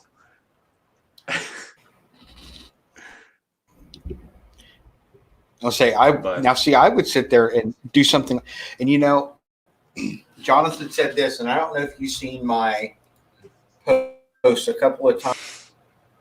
Goodwill. Yeah. You can find. You know what? You know what I think would be great for you guys for a stream. It lasts, and you can play it several times over, and it's always different. You know, and it's fun to her that, and she keeps kind of blowing me off on it, and I'm like, we need to play this, like, and we can play this over and over again. And she's because there's so much in that game, the game of life, and they've got so many different versions. Yep. Game. I mean, it's going to be like $20. No. You know, if you go with like a Minions version, you're going to pay like $30. Well, we saw a newer version that said it included pets now. So I was like, Jess, look, it has pets. And I'm trying to, you know, entice her that.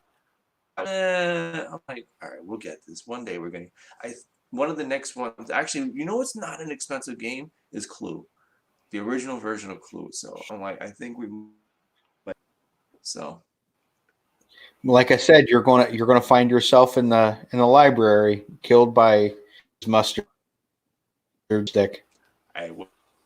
Whatever.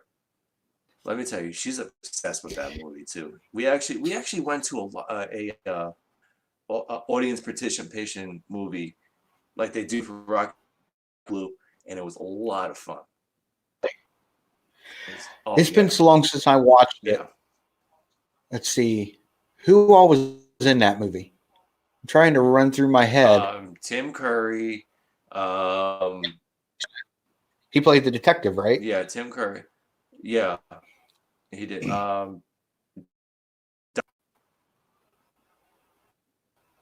Christopher Lloyd. Sorry, yeah, him. Okay, Christopher Lloyd. No, Dennis wasn't Tim in that Curry one. was not the detective. No, no. Tim Curry was the housekeeper. Okay, yeah, it's. I probably watched That's that when it right, first came Madeline. out. That's probably the only time I watched it. Yeah. Creating. You know, I, you I am guys could go with taking something. notice of all you guys are saying in chat You know, something as simple as about the Battleship. games. I'm taking note. It takes I told her that time. too. I told, It, and you know what the cool thing is too is, well, see the problem with Battleship is, but it really wouldn't be that much of a problem because I'm thinking is if we did an overhead of it, even I mean, I'm not going to be able to really see, or she's not going to be able to see really what is on that screen, on what the numbers are and stuff, you know? well, you could do the That's the overhead only screen, thing. but just take a post-it note and put it on your laptop right over that part of the screen. Once you get it set up, put a post-it note over it so you Yeah, I didn't think of that. can't. Yeah, but there's also things that, Mike, yep. yeah, Yeah. games out there. Uh, Someone I have to look up and see it. Like here, like Cranium, and I Yeah. have Yeah. Cranium, dedicated Cranium games, theme parks, and stuff like that. So I mean, that would be right up your alley. You could find like Cranium for Yeah. or for Disney movies or Mm-hmm. Right. I mean, honestly, like but I I'm said, we're trying to stay away from the Disney, you know, like that's not, well, yeah, well, you know, like if I could find like the Star Wars one or something. Yeah, exactly. I got you. I got you. but there are Star Wars board games out there. I mean, like Yeah. There's a you there's a know, and legit they're old. there's a legit brand new Star Wars game out there that is intense. Um, Battlefront or And something like that. It's have a good night, Ben. But it's one of those it's a Star Wars strategy game that's out there. You need the miniature figure for it's it. probably just So like Risk. I'm trying to. It's more yeah. No, it's I don't know what to compare it to. Like I guess like Warhammer or something like that, or like Dungeons and Dragons kind of. Hey, It's that's what I was getting ready to say. You talk about AD&D. Pretty sure that they're yeah, an RPG game based on Star Jonathan. Wars. There is. That's what I'm. This is what I'm talking about. This is exactly what I'm talking about. It's an RPG Star Wars game, and like Jonathan said, though, it is Mike not a cheap Wheeler, game. thank you. Have a good It's night and really see you another night. and the the problem is with that game is with the miniatures is someone like me once I start getting one, I'm gonna want them all, and that's just You a know, you're right. lot of money.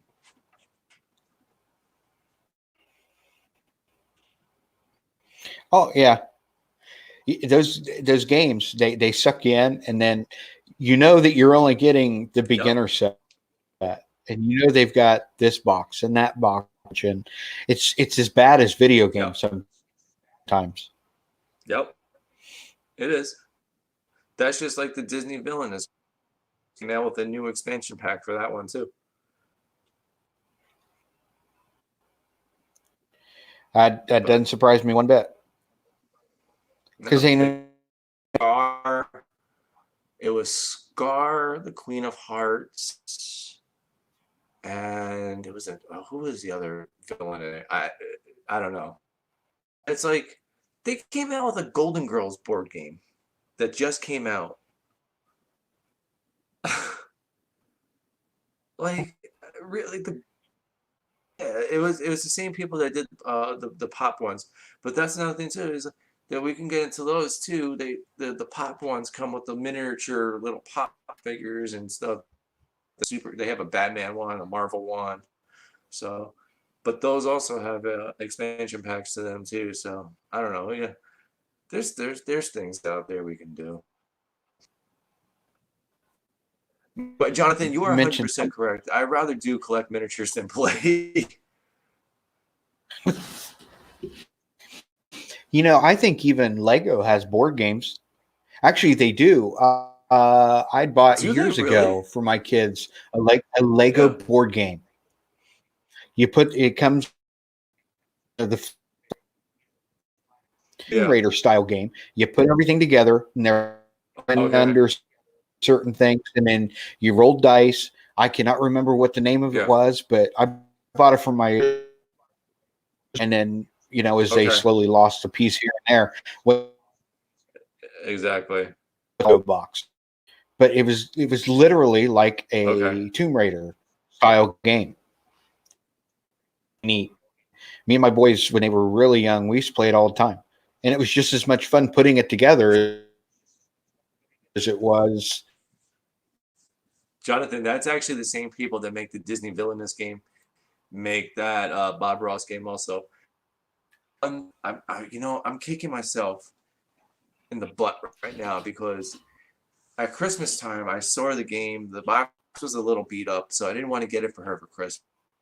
But this was before we even thought of these board game streams, and it was on a clearance table in TJ Maxx, and it was the Mario game. It was Count Chocula, Boo Berry, and all of them as a board game. So, and I'm like, I should have gotten it because that would have been a great one. Yeah, I'm looking it up online here. There's a Lego Games, Ninjago, the board game, Lego Okay. Champion, and Ramsey's Return. Oh, But here it those is. have to be Ramsey's Pyramid. quick games, though, aren't they? They could be, Okay. but part of your stream could be putting it together, setting it up. I mean, I don't And that's the other thing remember too play it. with game night. With game night, we were thinking about also maybe in Lego builds into it and stuff. The Hobbit. There Okay. you go. All right. Cool. Cool. I gotta look into those.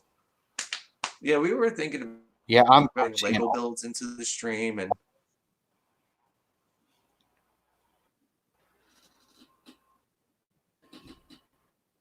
yeah. I mean, it's a little pricey, Oh, but I mean, can you yeah. imagine putting that up on your shelf and just I hanging mean, on to it? oh yeah, definitely. Not that I have enough shelf space for anything.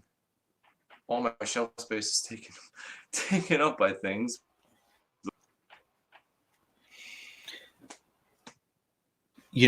And I'm not going to talk about shelf space for anything. I was watching your wife make the Lotso burger, and it was driving your Yep. kitchen is. I Yeah. That's yeah, I that's couldn't. up in New York though. That's a lot bigger than our kitchen in New York. When we bought our house, that's one Yeah. my wife and said, "Look at how big my kitchen can be." And I said, "I'm sold." I mean, then again, we have two counters on either side, and I remember too is we're also renting, so Oh for a yeah, rental, it's not that bad. no, it's And we not. also have on the opposite side of where she is, on the opposite side, there's a breakfast bar there, so I'm not complaining. Oh, okay. So you got room because your wife bakes, right? She does everything. Yeah, and that's one thing. So when it comes to baking, you got to have that room on several different places. Jonathan, that's out of yeah. Yeah. Yeah, exactly. I mean, no, like legit. Hold, all right. Let me see if I can do this without the camera freaking out. Hold on. So I'm in the It's going to studio. happen. Well, we He'll call be it the back, studio. guys. Shut up, Tony. So you'll see why we call this the studio here in a minute, because it's literally just prepare. So it's hold on. It's that that is full collectibles with Jess's painting stuff there. Like it's just full of stuff.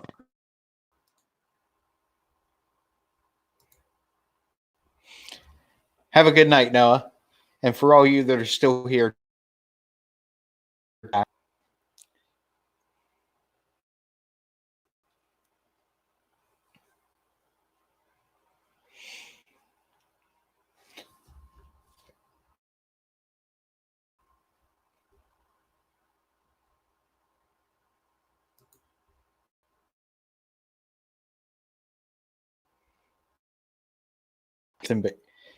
a game with Bob Ross. That would be interesting.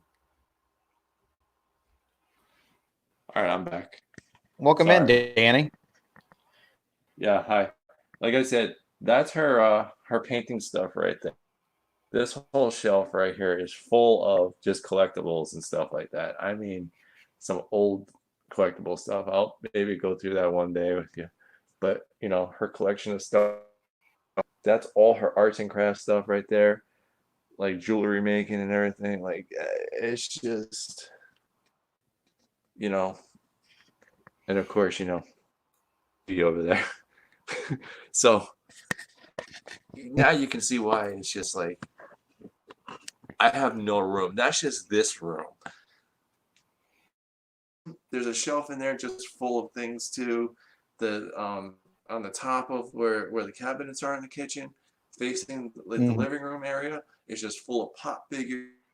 Our china cupboard is full of like Nightmare Before Christmas and everything else, and it's just we have no room for anything. And here's conventions all the time too, looking at things. And In every convention. realistically, listen.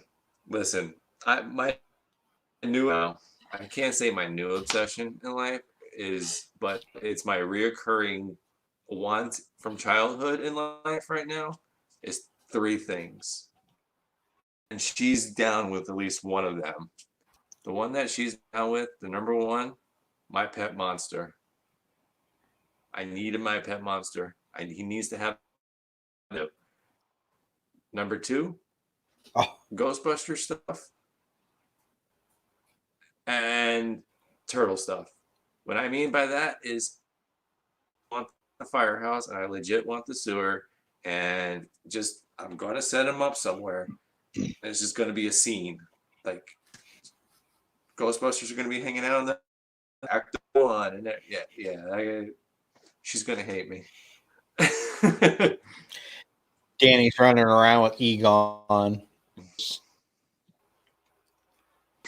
Oh, that's one thing too. See, Is if I can find the original proton pack that they used to sell, and the ghost trap, yeah, went home with me. And we are my going to a toy obsession. convention coming up here in March. My obsession right now has been the popcorn buckets from Disney. Yeah. I got the Steamboat Willie. Okay. I got the Christmas tree. I just got home the Skyliner bucket and the Millennium. That it's not made for popcorn. It's made for you to buy. Matter of fact, my parents, when they were there, that's all they are. They got they got the Falcon, and they says, "Oh, we'll put the popcorn in a paper container." because you can't get you can get your hands in it, but you're not getting all the way down. I mean, the popcorn fills all the way down into the bottom of it almost. I meant to bring it down so I could show it to you on the stream, but I just forgot to bring it downstairs when I went up. Oh, I've seen them. Yeah, I know what you're talking about. Yeah, like those. But yeah, the back lights up bright blue. Pieces. Yeah. Yeah. Yep. I mean, I'm not going to put anything in it. That Falcon, one day is going to be worth a little something. Even if it isn't, it's yours. You own it. It's yours to look at. You know what I mean? Like, especially if it's never. Yeah, did you freeze? I shouldn't have. I think Tony freeze. Oh no, he's moving. Okay, but okay. I'll say it jumped on me for a minute. Like people like, yeah. That's like I could show you a whole bag of. Jess has she has these Living Dead dolls, and apparently they're worth money. But why am I going to go and sell? Why are we going to go and sell them when she went out and collected them? Like they're ours. I don't want to sell my stuff. I'm good. Yeah. Like I have a season 1 Walking Dead Daryl action figure, and apparently he's worth like $500 because he's very rare to find. I don't care. He's mine. That's it. Yeah, I mean, you $500 for it. Let me ask you: if someone come up and says, "I will give you $500," here it is, Dan, $500 for that Daryl, would you turn it down? I'm not going to turn. No, probably not. Probably not. Would there be some things? I know. In my collection, would there be some things that I would turn down? Yeah, for the Walking Dead action figures. Even if you came up to me and said, here's $500 cash for all the action figures you had for the Walking Dead. Okay, fine, take them. I really now care. Sitting in my garage, boxed up. You remember when Mountain Dew did the original Xbox giveaways years and years ago? Okay. Yeah. I have one of 5,000 Mountain Dew Xboxes sitting in my garage. Full and complete. Okay. I've seen these things sell on eBay for $400 or $500. My wife keeps saying, "Why haven't you put it on there yet?" I don't know why. There's wants to sell it, because but another part of me is just, yeah. Realize how many of these are? This one works. The original Xbox did not. Yeah, as soon as the Xbox, I boxed this thing. I used this thing every day for the longest time, and then the Xbox 360 come out. I boxed this thing up. I put it away. I never touched it again. Yeah, I've got Jonathan. I've got the original controllers. Too. Yeah. About this right here, because yeah, because damn well I got consoles in my house. I used to work at GameStop. Yeah, damn well I have consoles. Yeah, here have you seen the Mountain Dew Xboxes? I have. They're that Mountain Dew green, and the controllers. The controller. But I mean, dude, I was literally driving through alleys, finding Mountain Dew boxes sitting by the trash, grabbing the cases and ripping out the and it was like when this thing. Yeah. Live, they were done within 5 to 10 minutes. If you were not on there when it went live, and they did not announce a live time for this, they said it's going live on this day, and they just went live. It wasn't like at 7 a.m. It wasn't at 10 a.m. It was whenever they put it live. And you had 10 minutes to. I got one. Yeah. And from what I you understand, got there's only a couple of hundred. There's only a couple of hundred of them left that are out there. So I want to hang on to it. I want to hang on to it because it's yeah. only going to. It seems like every day vintage games become more and more popular.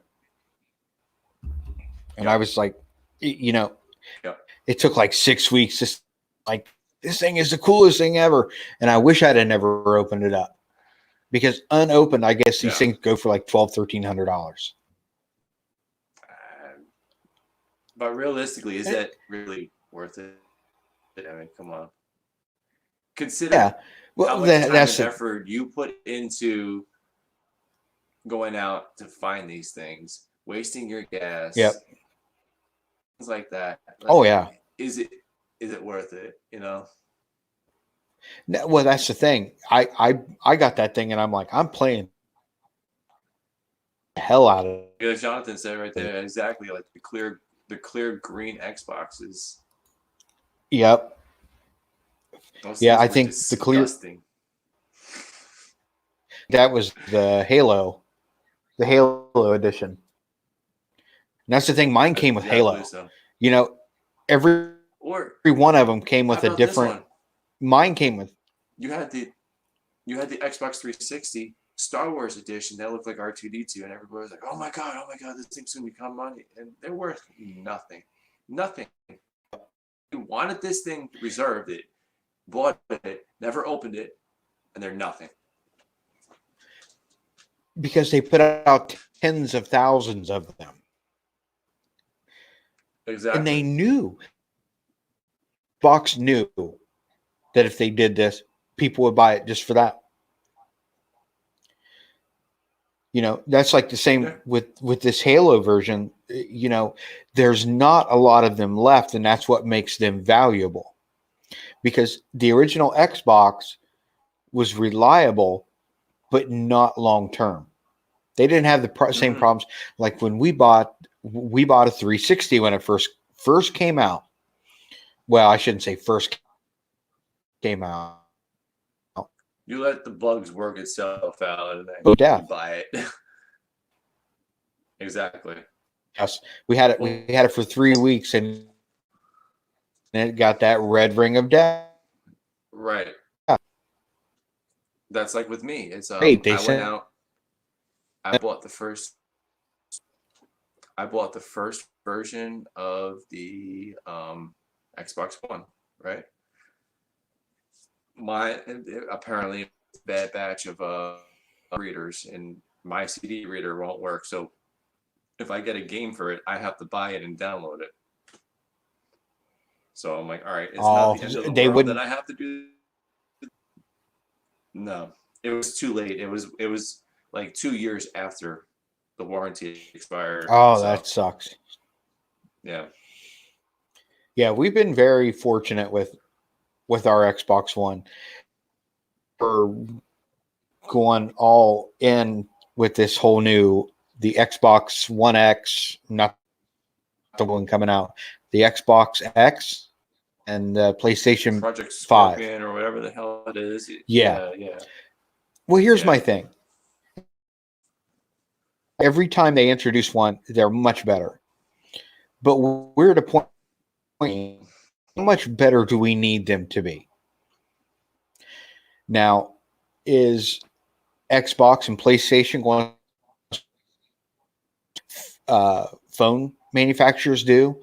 Like I've got the S10, the Samsung S10 comes out. Is there going to be an update to my phone and the battery's going to start draining fast? And that's what happened with my S8 when the S10 come out. I got an update to the new OS 9, exactly. and all of a sudden they give you an update that really eats away at the phone. They're like, oh, run these programs longer because they drain the battery. Okay, cool, we got this. Yeah. No. And then you go, how much is a battery? They're like, oh, it's Yep. and they have to put it in now. You can't put them in now. That's one thing. When I had my S5 Yeah. battery for it, you can't do that anymore. Not No. even with Android No. phones. Oh, I And can. it's ridiculous to me. My LG. I mean, do you it. can. I mean, just- you can technically do it with Samsung or any of the other ones. I got right there. That's it. Now, see, I was able to do that all the way up to the S7, but when the S8 came out, it Yeah. had a solid back. Then again, Which though, I do. I did- This. It's a Metro piece.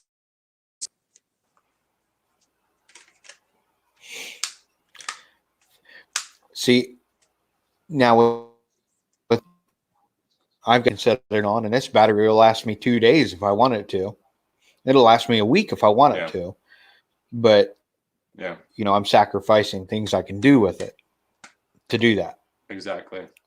But I will tell you one thing: when we went down to Florida this past, and we were in the park, and I was taking a lot of photos. I had it out a lot, and I was down at like 5%, and we still had 2 hours in the park. I Mhm. put that on extreme battery saving, where it only allows messages and phone calls to come through. 2 hours in the park, and got home, well, back to the resort, and it was only down to 4%. So I mean, wow. there are ways, but yeah, it only used 1% in 2 hours. Yeah. Yeah, Jonathan put this up here, and this is absolutely true. What Apple's Oh yeah. and the S20 is going to be the same way. Already. Yep. Now you can get earphones that will plug in, but it has to plug into the Lightning charge port. Yeah. That's like, You know, this whole like wireless charging thing, like that's like how do you do that? well, I refuse to pay for insurance on my phone, so my OtterBoxes. You can't wirelessly charge through an OtterBox. So it does me no good. I will never buy a phone that you can't. There's always going to be a phone company that says, you know what, if we put a charging port on our phone, people will buy it. I don't care the Chinese phone. I will buy that over one. Because here's the thing, Samsung relies on, if you just plug it in with a regular with a regular charging pack and put it in the wall, it'll take like 6 hours to charge, just because of the way the charging system's set up for it. Yeah, and this is a reason why I will not buy Apple anything. Pick up my Samsung. If I want to download something to my phone, I want to be able to go and just, if I want to put music on my phone, all I have to do is download it. If I want to go and put an app on my phone where I can download music, Apple's not going to let me do that. Like, oh no, you got to go through iTunes and pay for it. And then I'm like, yeah. No, not going to work. No thanks. Nothing. I can't go and download an app where I can download free ringtones, that other people have made or something. Because Apple is like, yeah, you can't use Zedge on your iPhone. I mean, you can. There's ways around it, but I don't want to have to work to put a ringtone on my phone. All I want to do is go to the Google Play Store, say download Zedge.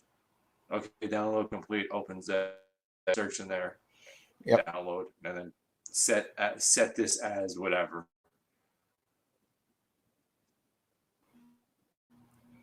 Backgrounds. Good as my background. Yeah. Exactly. Importing and exporting, no.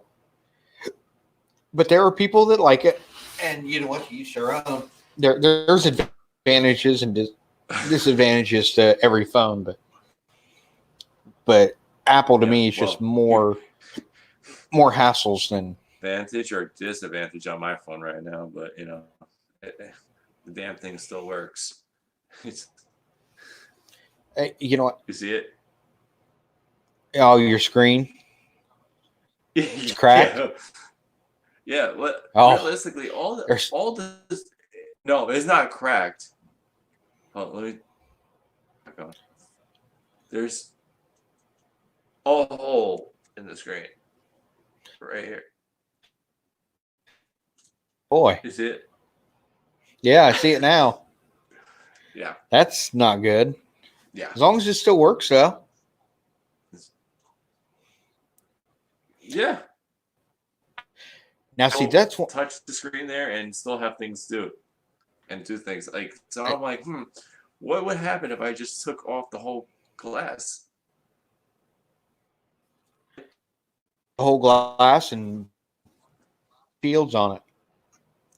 But one thing that Samsung went cheap on this phone was with the glass. Samsung, since the S5, has used Gorilla Glass. You know, if you drop your phone on the glass, you don't want it to shatter, and that Gorilla Glass could take a beating. You know, I don't know how many times I dropped my phone in a bowling machine. Hi, Shelly, welcome in. Glad you could make it. You know, you drop it in a bowling machine, it's got a ton of moving parts. Shelly. I don't know how many times I've done it with my S5, with my S8. Never met. I had a week and I chipped the glass on it. I come to find out the S10 does not have. Why would you have a more expensive phone with a cheaper glass? Because they want you to buy it again. And a lot of these. That's true. Because Gorilla Glass is. Every phone used to have Gorilla Glass. Now they don't. You can't find that anymore. No. It's like, oh, phone Gorilla Glass. Get rid of it. Yeah. You should have that insurance. That insurance is outrageous. That insurance is like $9 a month. And then you don't get phone for a 2-year contract. You know, now you pay for your phone every month, which, you know what? I don't have a problem with that. My bill is really no more expensive than what it was when I got my phone for free and at the end of that 2 years, I don't have to upgrade if my phone's not ready for it. So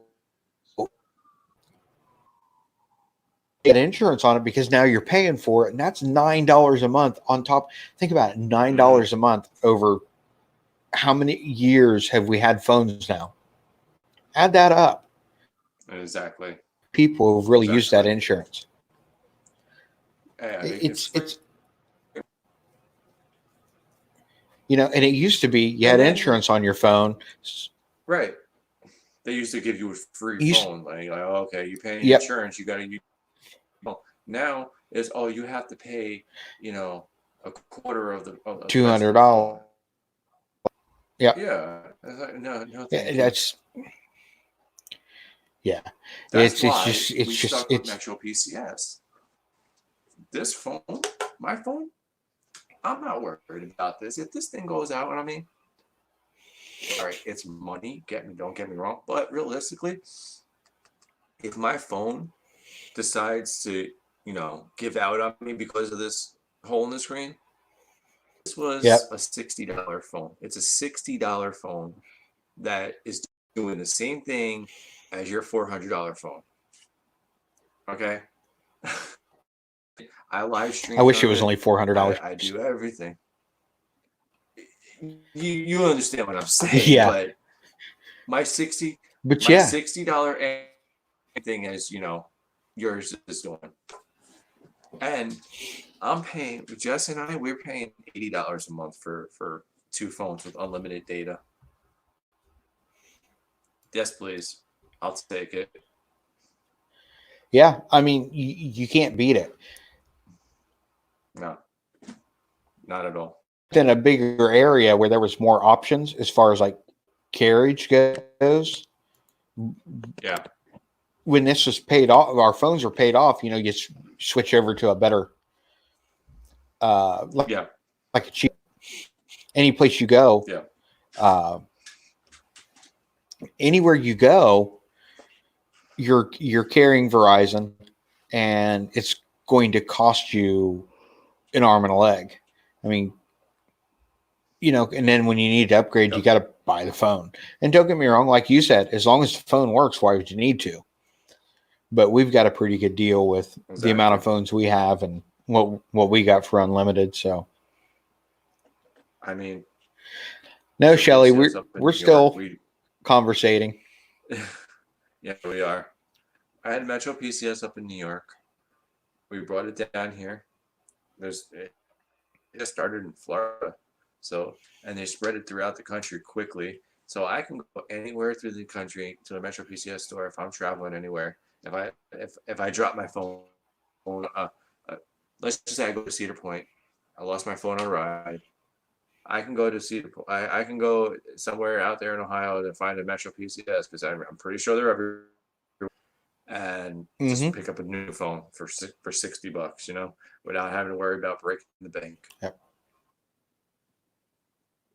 So I For mean, PCS phones, do you store or can you pick those up in a Walmart? I got to go to a Metro store.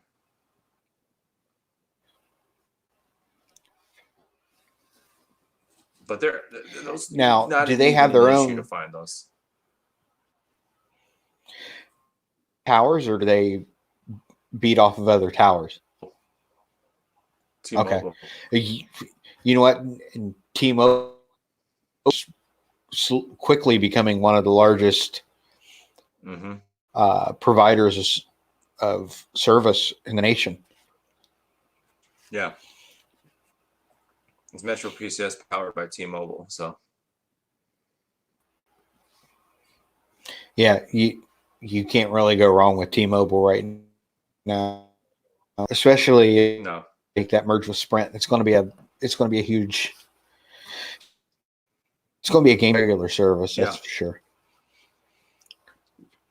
And Metro PCS will be off the Sprint network at that point then too.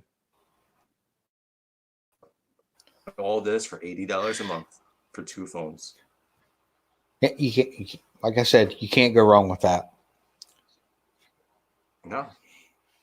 Month basis. So if I don't have the money to pay the phone bill, all right, yeah, the phone goes off. I don't have that grace period to be like, oh, okay, well, pay when you can. But it doesn't matter. I don't have that holding over my head. Yeah.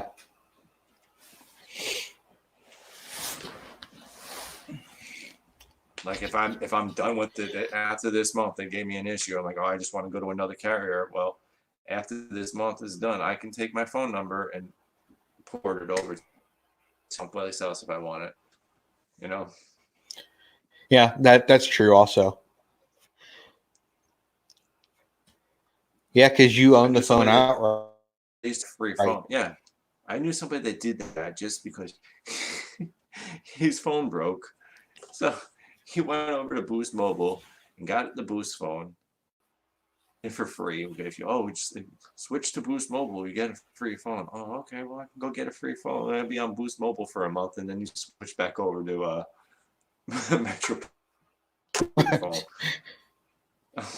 Okay, because they're unlocked. All these prepaid ones, they're all unlocked.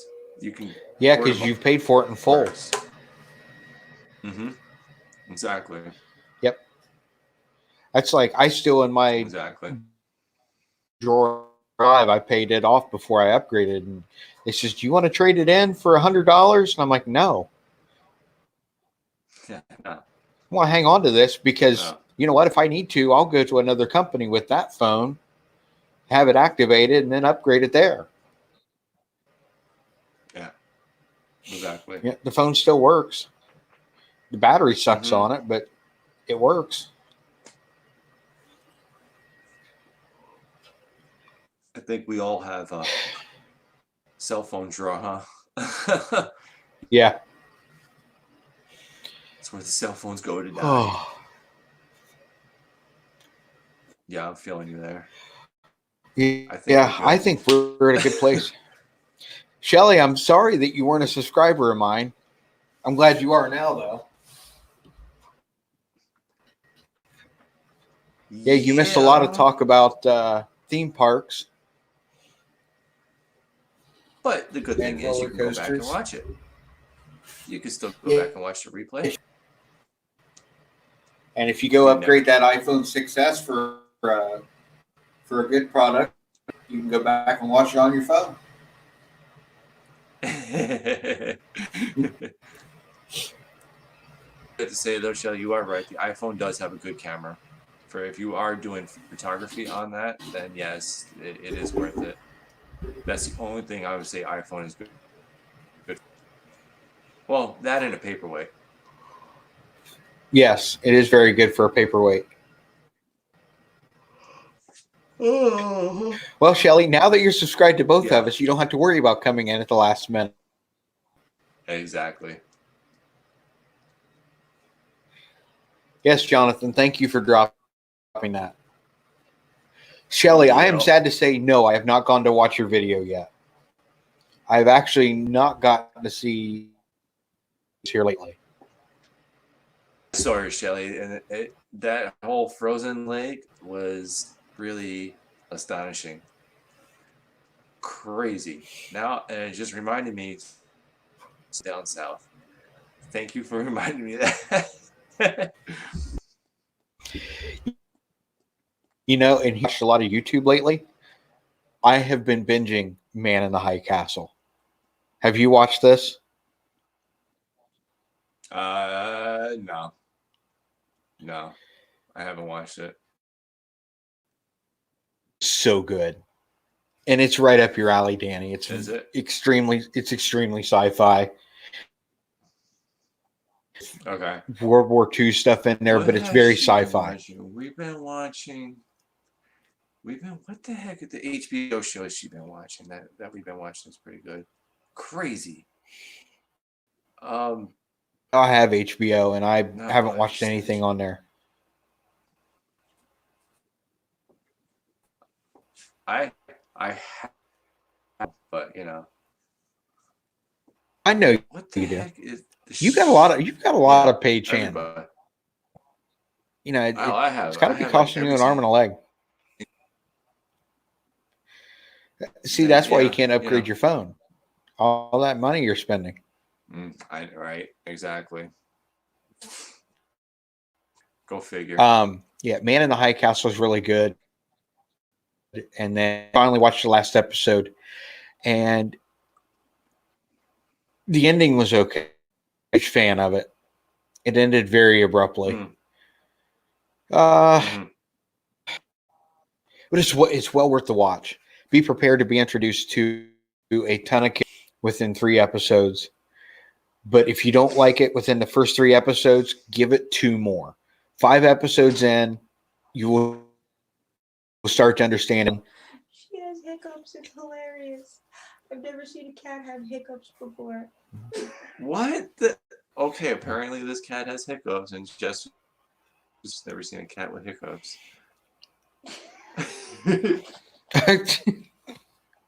She's laying there sleeping, and all of a sudden I keep hearing her go.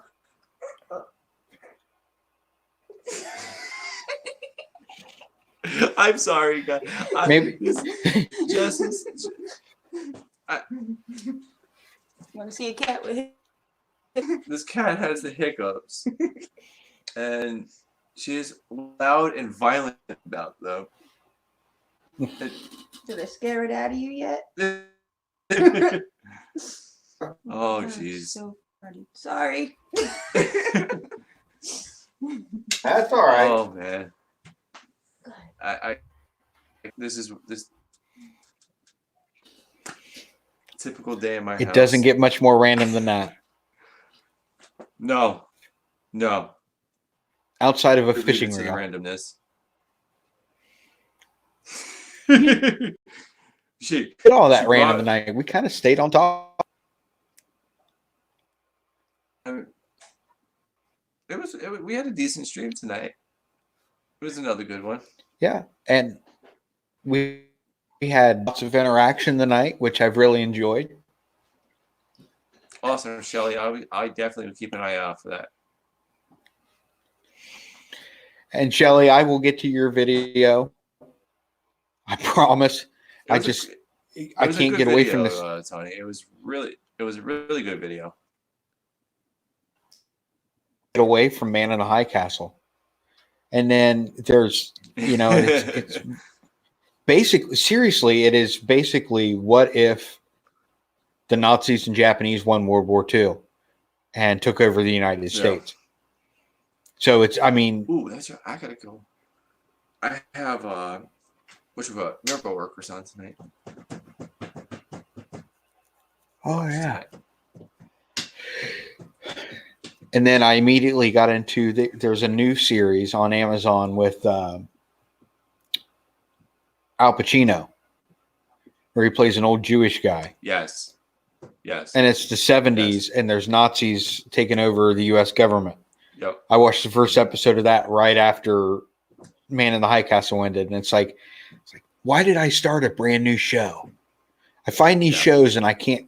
Luckily, there's only one season of it so far, so I've really got. I'm trying to find nothing else to watch. I'm trying to find Alf. I'm trying to watch Alf. I don't know. Who has Alf? I don't have. I don't know if you. I don't have Roku. I'm pretty sure it was the Roku channel. I'll look at it tonight. I've been watching it. I've been showing it to my kids. Oh yeah. I've been obsessing to watch that. Like, I have ways to find it though. I have ways. I'm not worried. Yeah. The first episode of that, it's called The Hunters. The Hunters is it. I just was looking, but it's on Amazon Prime right now, which I'm sure you can subscribe to Amazon Prime too. Oh yeah. Yeah, sure. I just don't get my stuff shipped fast, but yeah. That happens.